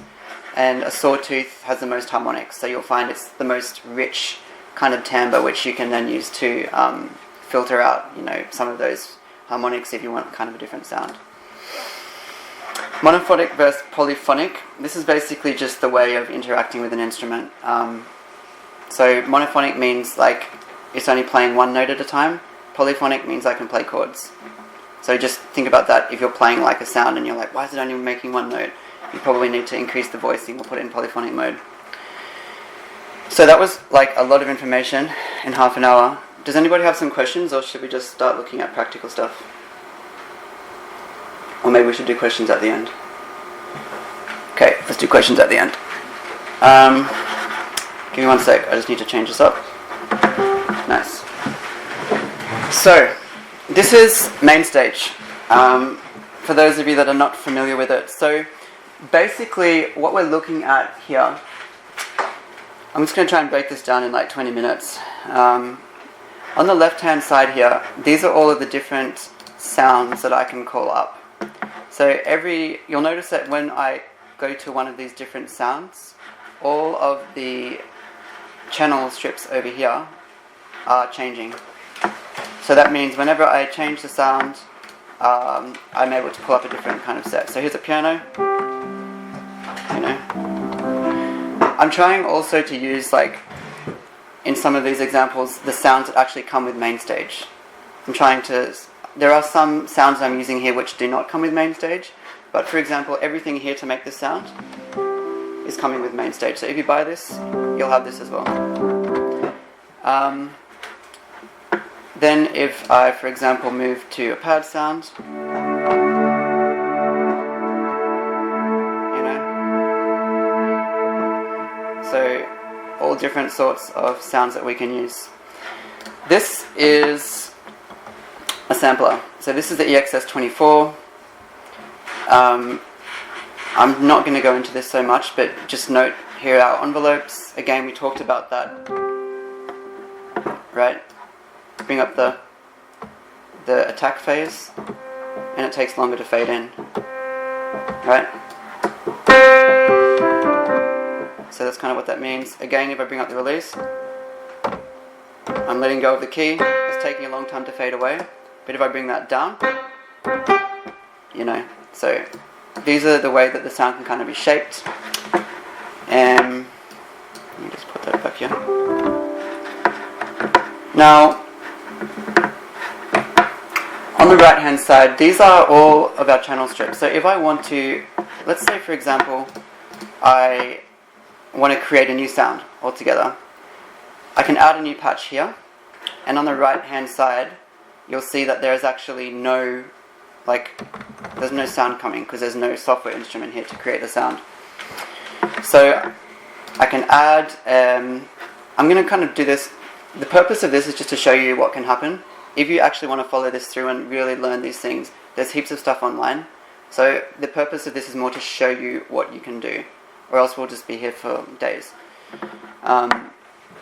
So I can add a new channel strip there, and then from here you can see it says input. These are all of the sounds that come with MainStage here. So alchemy, blah blah blah blah. So yeah, let's say I want to have some kind of like a pad sound. So I could choose a synthesizer. This is the ES2 synthesizer. Again, we have our ADSR envelopes, we have our filters, we have our oscillators, we have our mixer. It's all the same, even though it looks weird, it's all the same stuff. These all come in different presets. So I could choose, alright, let's see what dark pad sounds like, for example, right? And I need to also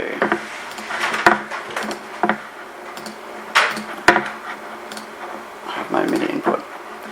So now I have an instrument here. I'm able to play back that particular sound that I've had.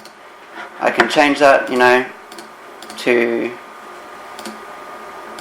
I don't know what this is, you know, different kind of sound.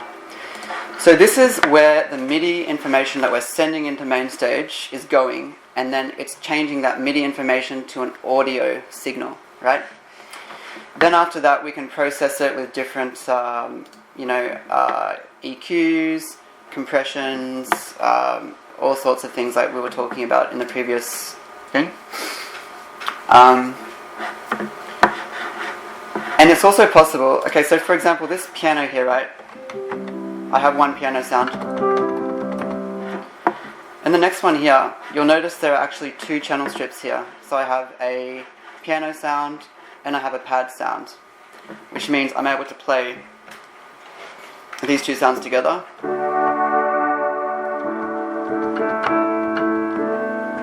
You know?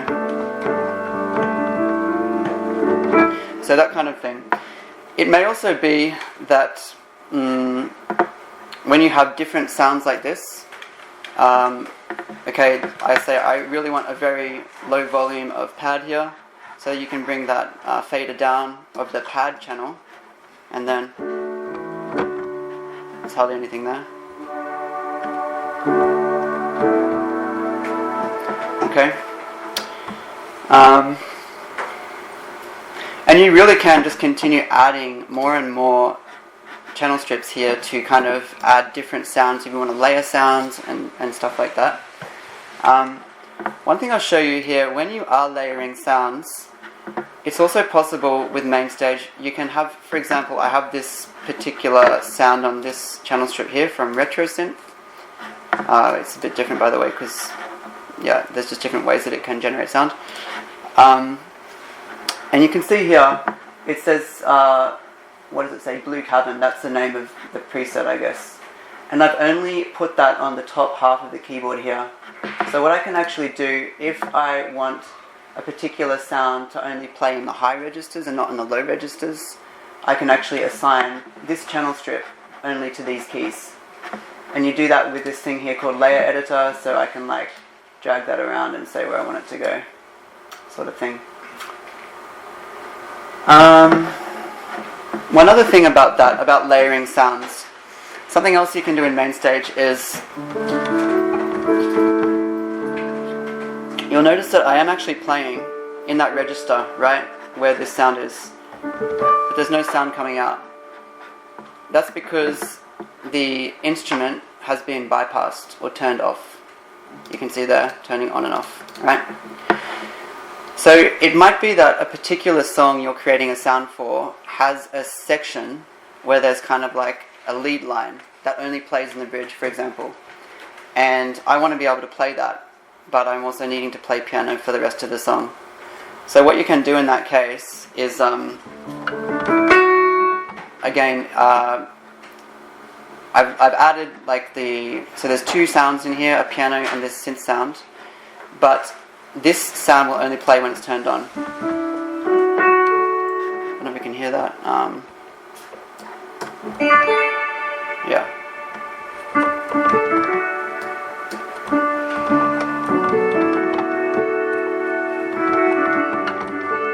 You know? So that way, by bypassing that sound, I'm able to, for like most of the song, I can just play a nice piano sound, and then in the bridge, you know,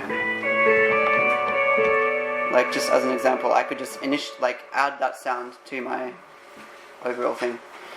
Now, if you're playing live, you don't want to be messing with a computer, right? You don't want to be like, okay, it's time to play the bridge, turn this thingy on. So that's where, remember before we talked about different kinds of MIDI messages, we have control change messages. So these are the kind of messages that are sent into my software when I move a knob or press a button. So what you're able to do is you can actually make it so pressing, I don't know if you guys can see on this thingy, there's like some buttons here and some knobs. But so when I press this button, you'll notice that it's turning this thing on and off, right? So the way that you do that, going back in MainStage, you have like layout, edit, perform. Again, I know I'm going fast, but you can find this stuff online. I'm just showing you the overall picture here. In the layout mode, we can add different buttons or like knobs or whatever, depending on what our MIDI controller or different controllers have. And we can then assign those knobs or buttons to a button or a knob on our MIDI controller by pressing this assign button. So this particular button is assigned to this CC message number 50, which is the one that's sent from this button on my controller. So when I press that, it does that. Now one thing I do like about MainStage over Ableton actually is the way that every sound, or every patch, which are these things on the left-hand side, you can assign the different controllers to completely different parameters. It's like patch specific. Ableton doesn't have a great way to do that. And that's the only thing I like about MainStage over Ableton. So how do you do this? Like let's say, alright, I want to assign, so I press this button and it turns this thing on. The way that you do that is you press the controller, like you select a particular button or knob or fader or whatever, and then over here you have mappings. And that's where you can actually, let me see if I have one that's not mapped. Okay, so here's one that's not mapped at all. I just clicked on this button, and then I'm actually able to select from the different instruments I have. I'm sorry, it's a bit small. Let me see if I can make that. From the different instruments I have in this particular patch. So remember, I have a piano sound on this channel and a pad sound on this channel. You'll notice that when I select this button, I have that channel for the piano. See, it says General Giant, that's the name of this channel strip. And then Blue Cavern. So for each of these channel strips, I'm able to select like whatever parameter I want to control, and it could also be a parameter of the instrument itself. So yeah, I'm not going to go further into that, but just so you know, click a knob or a button and you can select what parameter of a synthesizer or sampler that's going to affect. Let me give you an example of that actually. I have here, you can see that this particular knob, when I move that, see it's moving? This is assigned to the retro synth filter cutoff. So that means that when I'm moving this, I don't have to like actually grab this thing and move it around to shape the sound. Instead, right? So that's one way that you can have real-time control over your sounds in MainStage. Does that make sense to everybody? I really like this approach because you know how like if I'm playing an electric guitar, I have my boost or my overdrive, and when it comes to like that part in the chorus or whatever, you can kick that in and you can like push that sound forward. We can also do that, you know. I can like, this is my overdrive, right? So if I'm playing this kind of like, well, you know, that's just one example, but it enables us to kind of add a tone or an extra layer to our sound for a certain part. One thing that I think is a nice practical thing to show you guys, in this section here, in this particular patch, you'll see it's called piano and pad. So I have, it's like,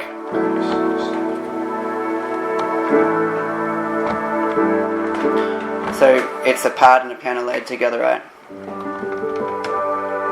And let's say I'm wanting to play in a style that's kind of, maybe there's like a little riff or a melodic line.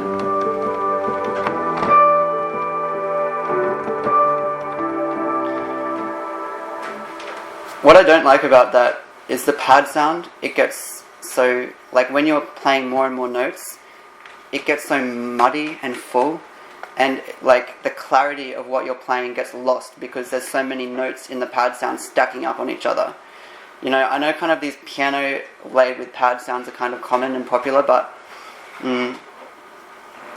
in some songs they work, but if you want to play like more stuff, I think they're horrible because it just sounds weird. So one way that I like to work is, rather than using a pad which is like, you know, moving with what I'm playing, it's nice, what you can do in MainStage is you can actually latch a pad in a certain key behind what you're playing. So if I press this button, I'm now playing in the key of C, and what that means, you know, I can play more melodically without this kind of pad sound building up. This is also great if you have a moment where you're transitioning between songs, you know, in like a worship setting. This is great because let's say in this song I'm using this particular sound, my next song is in the key of C, so I can move then to that particular sound that I use for that, and you know, there's no kind of interruption or weirdness. The way that actually works is, I'm going to share, probably online, I guess there's some kind of like, I can put this on Google Drive for you guys or something if you're interested in this. The way that this actually works is, I have like, so probably any MIDI controller you have is going to have buttons which you can press on and off. So I had a friend who's like a computer guy, like doing developing and stuff. He actually created this like script for me, which basically takes the note, or takes like, when I press a button on a MIDI controller, it changes that from a CC message to a note on message, which means pressing a button enables me to hold a note until I turn that button off. So it's really cool. It's a really good way to do it. There are other things that you can use, like I actually use this particular keyboard here, has this functionality where I can like hold a note for a long time. So this is the way that I actually use it. But in your church, if you have like a MIDI controller that just has these buttons on and off, I'm I'm going to share this with you guys, and then it enables you also to do that. And the way that actually works, so after this button is like causing a note to be played, it's then going through this thing called chord trigger, which basically means when a B, what is that, an E3 is being played, it's playing C, G, C. So that means 1, 5, 1, which means I can really play anything in the key of C and it's going to be fine. Then button 2, I have that in the key of G. If you have enough buttons on your keyboard, you can have every key. If not, then just think, okay, what songs are we playing this morning in our worship service? I'm going to make sure that I have those keys there. What time do you think we need to finish? 1:30. Okay. Alright. Does anybody have questions about MainStage? I think I'm going to move on. Is there anybody here that came wanting to know a certain thing about MainStage and it's not clear? Does anybody have any kind of question? No? Cool. I mean, you can find me whenever. I'm happy to talk about this stuff. By the way, I should show this. You can also assign these patch up and down buttons. So if I'm playing a worship set and these are the 5 sounds that I'm using, I can move between them by pressing, for example, a note on my keyboard, which again I have assigned to this particular button. I think I'm going to move over to Ableton now. I was going to show you guys here that every kind of synth has does the same thing, more or less, makes the same kind of sound. So, retro synth, ES2, Omnisphere, sorry, Poly 6. These are all different instruments. These are all different software instruments, but you'll notice that, you can kind of shape a sound with them, and if we have more time, I could do some more stuff on that, but maybe it makes sense just to quickly look at retro synth. Let's say I want this to be kind of like more of a pad sound, and it's too bright. Again, I can open that up, and here, this is the cutoff, by the way. So I can bring the filter cutoff down. Wow. Okay, wait one sec. We have some interesting stuff going on here. Okay, so then you'll notice that it's a lot darker. Okay, I'm going to move to Ableton. I think I said everything that's important. Yeah, I think I did.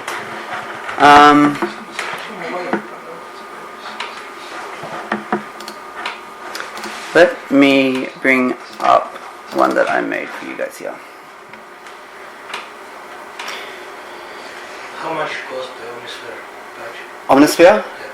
I think it's about 500. So it's like the nicest instrument out there. So it's definitely not something that you need. I got away without using Omnisphere for many years, but then again I got to that point where I was like, okay, I want this kind of sound now, so it was time for me to buy Omnisphere.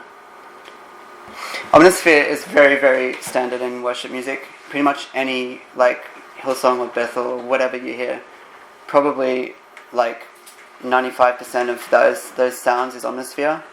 These days they're also moving more to actual synthesizers, but these are also more expensive again, I'm going to talk about this thing a little bit. This is something that I bought. It's also a MIDI controller, and it has this really cool toggle mode, which when I engage that, it means when I press a key, it holds the note until I press it again. So that's really cool because that's useful if I want to hold one of those pads that are latched in a certain key. Rather than using different buttons, I can kind of press D and it's going to hold a D. And I can also, what's going on here? I can also set it up so that when I press one of these buttons, it's actually playing, it's going to do something. It's basically like any other MIDI CC message that I can ask it to do anything, really. So Ableton is very different to MainStage. It's a totally different approach. and it takes a little bit of getting used to, but the thing that is super awesome and powerful about Ableton is, well, there's lots of things that are awesome and powerful about it actually, but you can kind of, like for example, what I've got here, you have this loop 1 and loop 2. I have these different sequences which I've, it's basically MIDI information that I've programmed, so that when I press like a button on this controller which I've assigned, you know, it just kind of plays back a loop. And sometimes that's nice if you're, like, backing tracks are fine, but sometimes you maybe want to have a little bit more control to, what's the word, like go off the tracks. If you're using backing tracks, unless you've really put some pre-programming into it, you're kind of locked into what those tracks are doing. But I like this approach because you're able to pull in and out different elements when there's a certain part of the song maybe, or we move to a section where I want to add something, I want to add some energy, or I want to add this particular thing. You know, I can pull that in behind what I'm playing, and it works really well. You'll notice in Ableton we have, this is, by the way, this is, there's 2 different views of Ableton, but this is the one that we work in when we're doing like live stuff generally. So listed down here we have these different songs, and this is where in MainStage, you remember on the left hand side we had different patches where we can call up different sounds. In Ableton, this is basically the way you can do it. So these are all the different patches that I have. So I can move between them, and then I can say, alright, I want this particular patch, then I'm going to have the sounds that are associated with that patch. The way that works in Ableton is a little bit more complex. You have to do a lot of kind of pre-programming, and using MIDI clips, I'm able to make it so that when I fire this scene, it will call up the sound that I have loaded into this thing. So for example, you'll notice if I move to this song 1 where it says number 4, if I fire that off, you'll notice that this little thing changes, which means that it's sending the MIDI information to a different instrument. So can you see that? That little blue line is changing. There it's playing the Ravenscroft, and there it's playing the Gentleman. So these are 2 different types of pianos, which I have here. Right, so that's that particular piano. If I move to a different piano sound, it's different. Some other great things you can do, like in Ableton, for example, regarding those like pads that I was talking about before, where you kind of have a sound that's latched behind what you're playing rather than a pad that's moving all the time. The way that I do that is using contacts. This is a sampler, so that means that these sounds are stored in my hard drive, and I'm able to play them back by pressing a note on my keyboard. The way that I've set this up, you'll remember we talked about there being different MIDI channels. You'll notice that this has MIDI channel 1, and this has MIDI channel 2. So I'm actually able, from this one sampler, I'm able to choose which of these instruments I want to play. And the way that I'm doing that is over, where is it? Yeah, over here, I have, this is addressing the channel 1, this is addressing channel 2. And you'll notice that these are both turned off right now. If I press this button, it turns on the second one. Pressing this other button will turn on the first one, which means when I have this second button engaged, it's sending the MIDI information to the second channel, MIDI channel number 2. So then when I press a key, it's like I'm playing back from this particular instrument here. And then I'm able to again, filters, volume, you can kind of have a lot of control over that.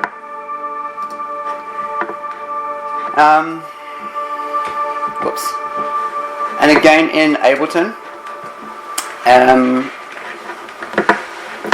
Rather than using like channel strips, if you remember in MainStage, on the right hand side was all our different channel strips. So these are the instruments and the effects, and they process through them and they come out. Ableton, to do this in Ableton, you approach it a little bit differently. They have what's called like an instrument rack, and basically you're processing through a chain. So it starts with an instrument here. This is a sampler, piano. And then I'm able to then process that through different reverbs or compression or, you know, different things. Another cool thing, like with Ableton, you know, for example, if I want to make like a certain effect on a sound, or let's say there's a particular part of the song where I want the piano to jump forward a little bit, I'm also able to engage different chains differently. So for example, if I just play this, you'll see here we've got piano and boosts. The way that I like to work, at the moment I'm just playing a piano, but then if I want to engage, I want to select this one. Yeah. So you can see now, by engaging a button, I'm actually able to add another layer to my piano, which is actually an octave, which is coming from a different one over here. Again, like I said, Ableton has a steeper learning curve. There's quite a lot of like concepts that you can wrap your head around, but I'm just kind of showing you what you can do.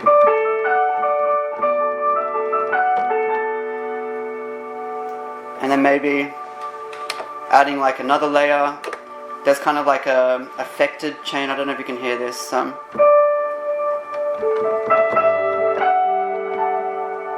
it's kind of got some effects if there's like some particular moment, you know.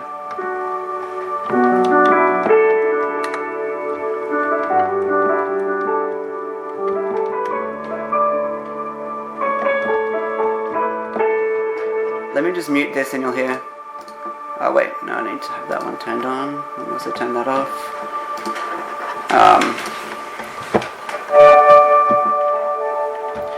So I've kind of added this layer behind what I'm playing. On its own it sounds pretty weird, but when you kind of add it into the mix of other things, you know, it can add like a nice sort of layer.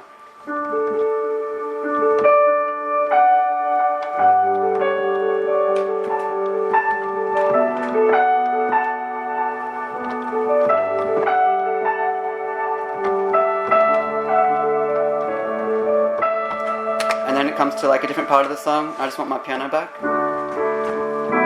then I can like turn them off.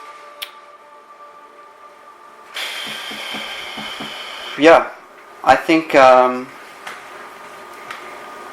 that's pretty much it. Actually, I could also show, for example, I need a metronome for this actually because I need to know. So maybe there's a part of the song, like I can then press that and you'll hear. You know, it's just like it adds a layer behind it.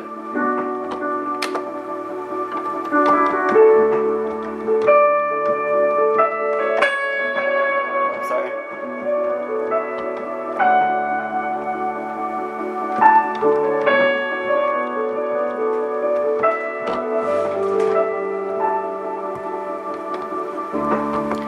So, just to kind of show you guys a little bit what's possible. I know that probably didn't teach Ableton very well, but I'm more just kind of showing what's possible and how you can approach things. So the way that you... Sorry? It's quite more things. Yeah. I think, you know, it really depends what you want to do. I think you guys also run tracks, don't you? So maybe, I don't know, are you using MainStage or Ableton or something else? I use Reaper right now. Reaper? Okay. Yeah, I mean, if you're wanting to kind of supplement your sound with these different things, Ableton's fantastic. If you just want to add some extra depth or layers to your sound, MainStage is fantastic. Reaper's fantastic, you know, whatever. Last I used Pro Tools. Okay, good on you. I Respect. have only Ableton Live. Okay. Do some multi-track outputs. Okay. I'm going to ask you, what should we do? Do you want me to show you that other one in that So Will I kind of example, or should we like that song, or should we just move to questions, or? Okay. Okay. Sure. I'm going to jump into Logic now. So that was basically everything, like talking about how you can incorporate these like different pieces of software technology into a worship setting. I hope it kind of painted some kind of picture of what's possible. This was just scratching the surface, like there's so much more you can do. But again, like as a starting point, just that's how you can get into it, and then, you know, there's so much stuff online which will basically teach you everything. Actually, I should tell you guys, if anybody is interested in this stuff, a really awesome resource online, there's a Facebook group called Omnisphere Worship Sounds. I don't know if anybody's in that group. Omnisphere Worship Sounds is basically a group of keyboard players and musicians that are kind of doing this stuff in churches. I think there's like 15,000 of us now. But I mean, from these places you have like all the guys from like, you know, Bethel or Hillsong or Elevation or whatever. They're all in here, and it's a pretty cool resource if you're interested. I learned a lot from that place. But now we're going to move to a slightly different subject. I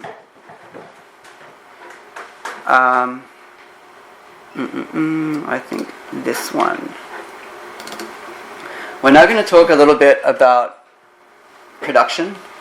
So rather than kind of playing live, we'll just touch a little bit on production. There's many different software tools that you can use for production. Ableton is a great one. Logic, Pro Tools, Cubase, FL Studio, Reaper, Bitwig. There's so many of them out there. This is quite a big session, so it might take a bit to load. This was from the Pidev album,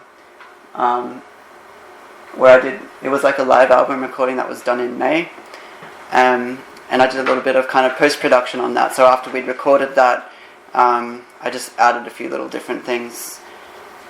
I don't know, what should I talk about? Should I talk about sound design, or how to approach a song, or what to add to a song? What are you guys interested in learning about production? Basics. Basics? How to implement the synth sounds into worship. Okay, that's a good question, yeah. I have like 15 minutes for this. I don't know how I'm going to do this, but these are... Oops, please don't crash. This is quite a big session. I have different songs. What song should we look at? We have like... Maybe for worship, I'll talk about the way that I like to approach things. I'm not going to do these songs. Like, these are very upbeat songs. Like, sure, they're worship songs, but they're kind of more praise. So what I might look at is Sa Oled Minoga. I like that song. Where is it?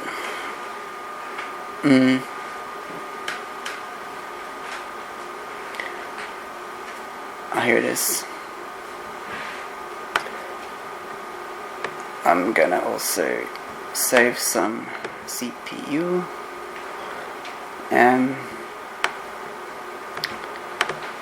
So what you're gonna hear, just very basic production stuff. This is what's called a digital audio workstation, and basically you have, like, represented this way, these are all of the different channels or tracks that we're using. And so in a digital audio workstation, these are audio files. So this is audio that's actually playing back. I'm not going to play it because it's pretty rough, and Jonas is singing in there. I don't know where he is. And then we have down here, we have MIDI. So again, we talked about MIDI before. In these regions is an audio file.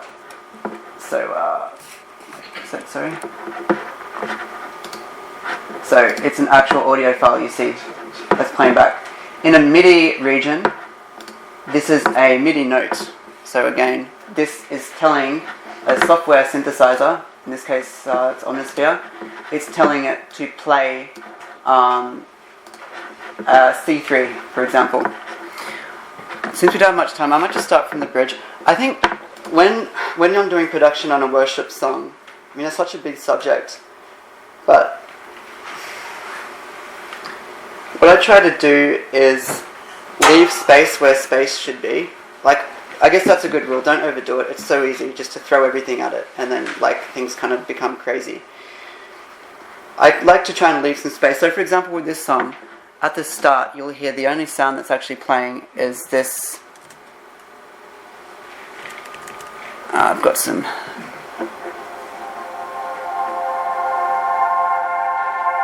That's all it is. So there's nothing else happening there. There's just like some guitar playing somewhere.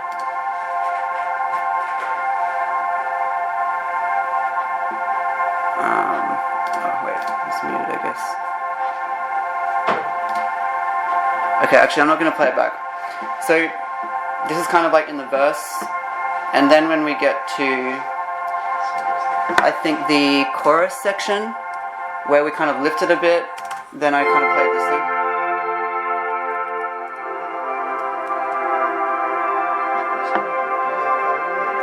So I like, when I'm doing this kind of stuff, I like to try and find little melodies or things that can be added which will work with the vocal or the hook or the part of the song that's playing back. And a lot of the time these things are not really meant to be heard. They're kind of something that is felt. So if you're listening to this song, you probably won't hear that sound unless you're really listening for it, but it just kind of adds a particular character to the sound. Again, the same thing, we're in the second verse here, and I added this kind of, where is that? This thing here. It's just a simple kind of thing which drives the song along and adds something to the second verse.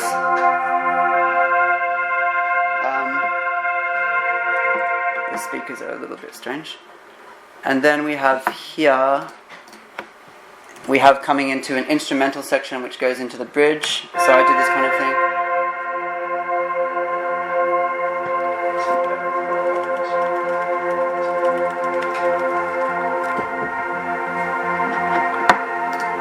So you'll hear stuff like this sound is here. If you hear that on its own, it's like, what is this, right? It's so weird. But it's something that kind of adds some kind of, you don't hear it, but it adds something,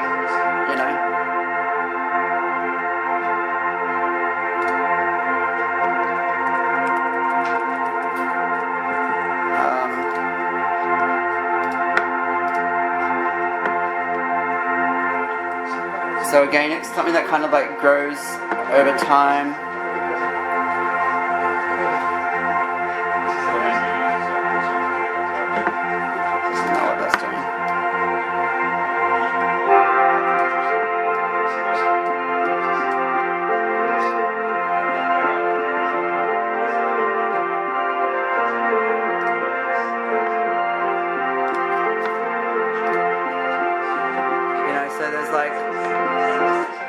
That's still going, and it's kind of like building,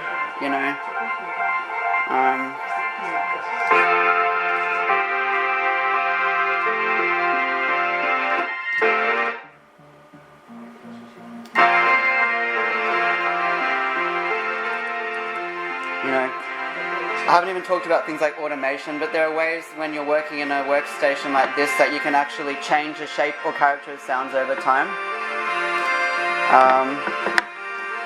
That's quite raw, actually.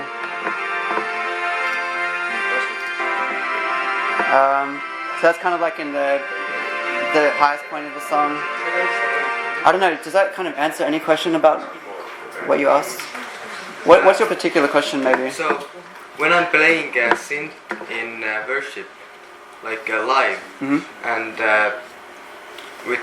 if I don't have, when can I use synth sounds to improve the song? Because sometimes it doesn't just fit. Yeah, sure. I think it depends on different things. definitely be sensitive to the song and what it's doing. When you say synth sound, do you mean like a pad or an actual? No, I have an analog synthesizer. Oh, what do you have? Princeton Newton. Nice, man. That's cool. We should jam one day. Yeah, I understand. I mean, it depends on the song. Like we have, like, there are some songs, like this particular song, I would say there was a particular melody that could be used, that thing that was also like an analog synth actually. The Moog. It was a Moog, yeah. And so this is something that can, that particular melody kind of reinforces the vocal. It doesn't distract from the vocal, in my opinion. Maybe some people will say it does. But it's something that kind of helps the vocal sit and lifts the song to the next part. I mean, what is another song with an example of like a synth? Actually, this is a good example. We have like, let me turn these guys on. This is a very synth heavy song actually. Let me see if I can find. I mean, this song was already quite upbeat, so you know, I'm just going to turn this down a bit because it might be crazy. Like,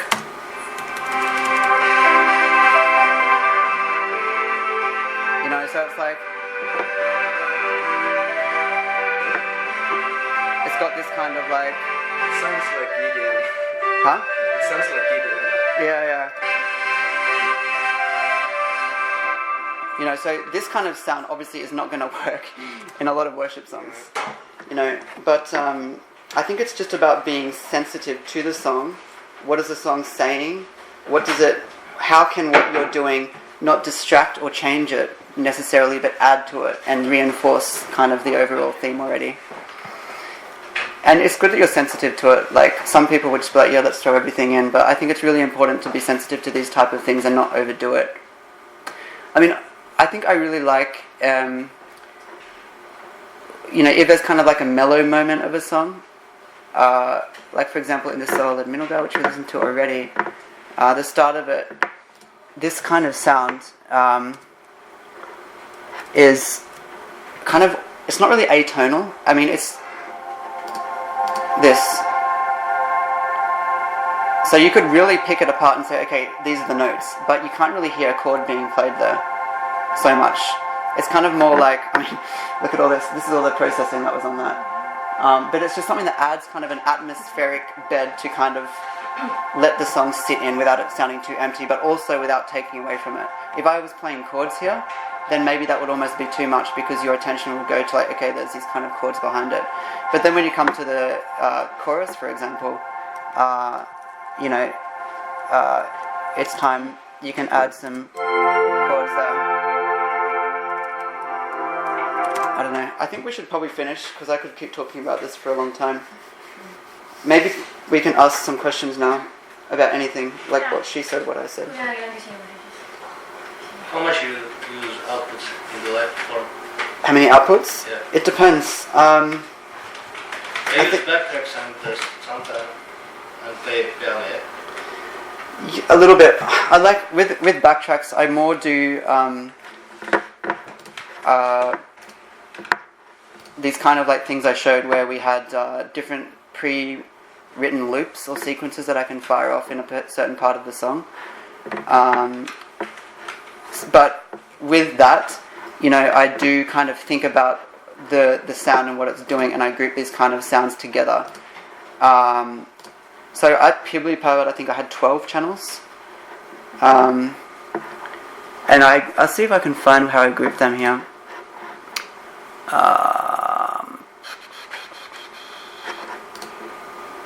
I think it was this one here. This is going to take a while to load. But yeah, I mean, it depends. I think...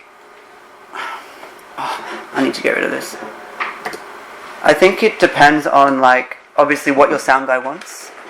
You know, if you have somebody who...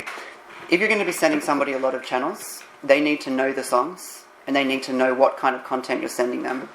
Because if I'm sending 12 channels to the front of house, and there's like little loops and things flying around everywhere, it's impossible for the sound guy to know what I'm giving him unless he knows the song and kind of knows what I'm doing. I mean that you send backtracks, click, and some pads or what you play some. Yeah, I think I group it like, I normally do kind of like every kind of pad sound on 2 channels. I do synth leads on 2 channels because maybe he wants to sit them somewhere different in the mix.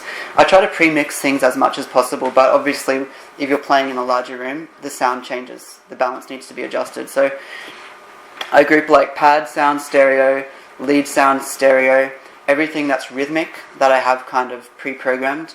I also try to group that together, stereo, synth basses, usually mono, you know, but sometimes stereo if I'm adding some kind of like different effect to it. So that's 10. Wait, pads, leads, rhythm, bass. Wait, what else was there? Bass. And then I had, what else was there? Oh yeah, cues, click. Let's see. This is the session from Pidev. So, I mean, this is kind of how big Ableton can get. So there were 2 songs that we were using tracks for there actually, and this is those here. So you can see I'm kind of grouping them.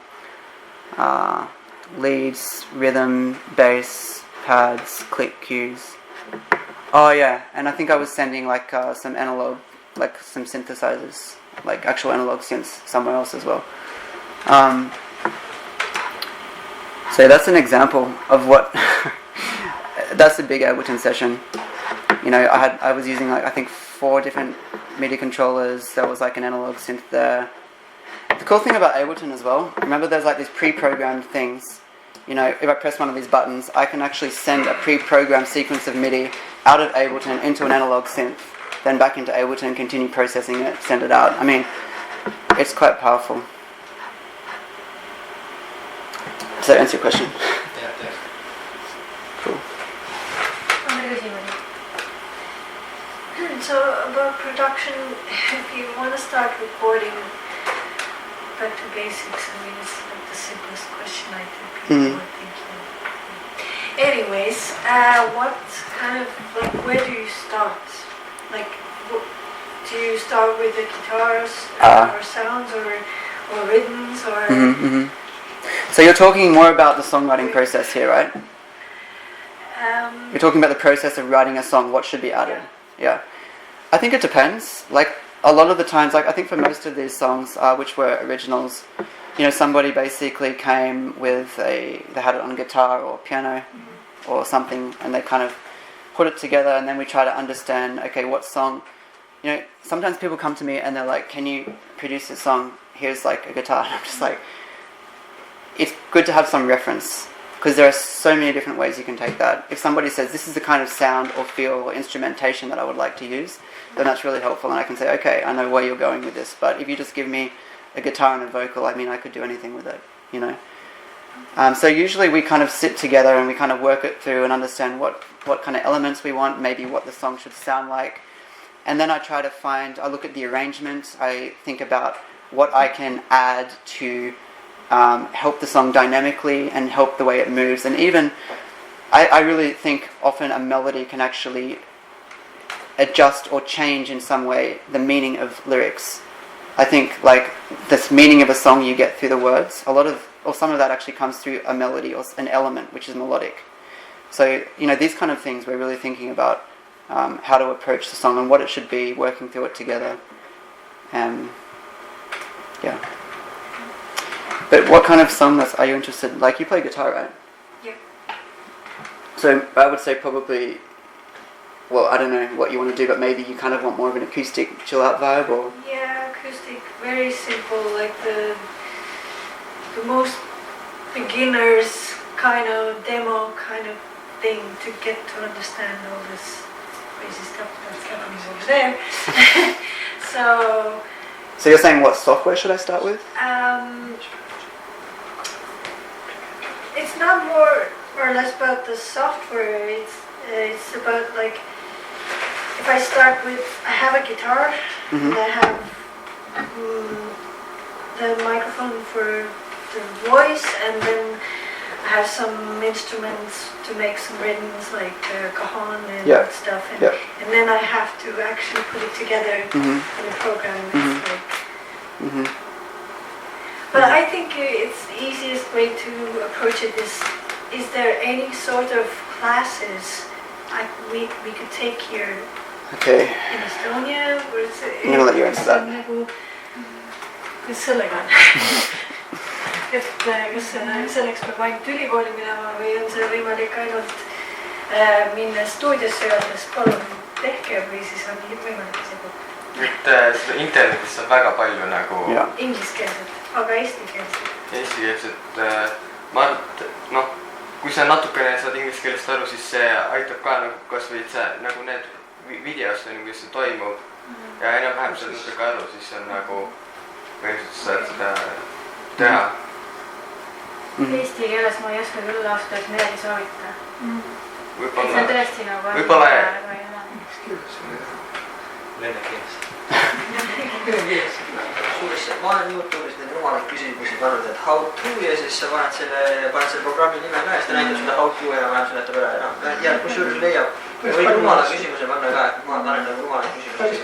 Seletus ka, jah. Mingi YouTube'i video vaata, okei, panen uuesti, okei, tahab töötust küll. Jah, ma olen. Yeah. So, kas veel küsimusi?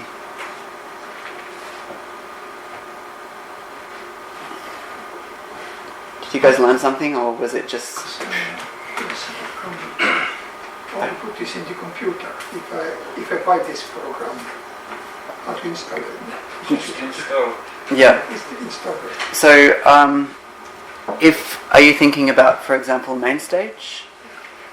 Or, I mean, if you would like MainStage, you buy it on the App Store online. From the App Store, you download it, install it. Ableton, similar. Yeah, you can buy it online from Ableton website. Yeah. I have some question. If you use arpeggios, they have own root. How you put this arpeggio with drummer? So how to get people? We use a click. You put. I'm sending the click. Drummer. I send a click. Yeah. Okay. There was one time actually we set up. I don't know why we did this. We set up like a whole MIDI network where we had different machines, different computers on a MIDI network, and we had different things happening from different machines, and it was pretty crazy. It was, yeah. So it's also possible to do that, you know. For example, to send MIDI timecode over Ethernet, or even like there are many different ways you can send it, and then you can. I mean, yeah, that's a good point. For example, what if you have your guitar player wants tempo from your machine for his pedals, for his delays and stuff, or maybe your drummer is playing like a SPD, like a sampling pad or something, and he wants to be able to fire off a loop which is in time. That means everything needs to be in time with your machine. So that's also something to consider, just how to kind of send your tempo or your click, your MIDI timecode to your drummer's hardware or your guitar player's delays and stuff like that. I mean, this is kind of more advanced, but these things are possible. And you can send it also, like I mentioned before, to Pro Presenter, to your lighting, so you can pre-program everything. So like somebody doesn't have to like change the slides, or everything's there and good to go. Yeah.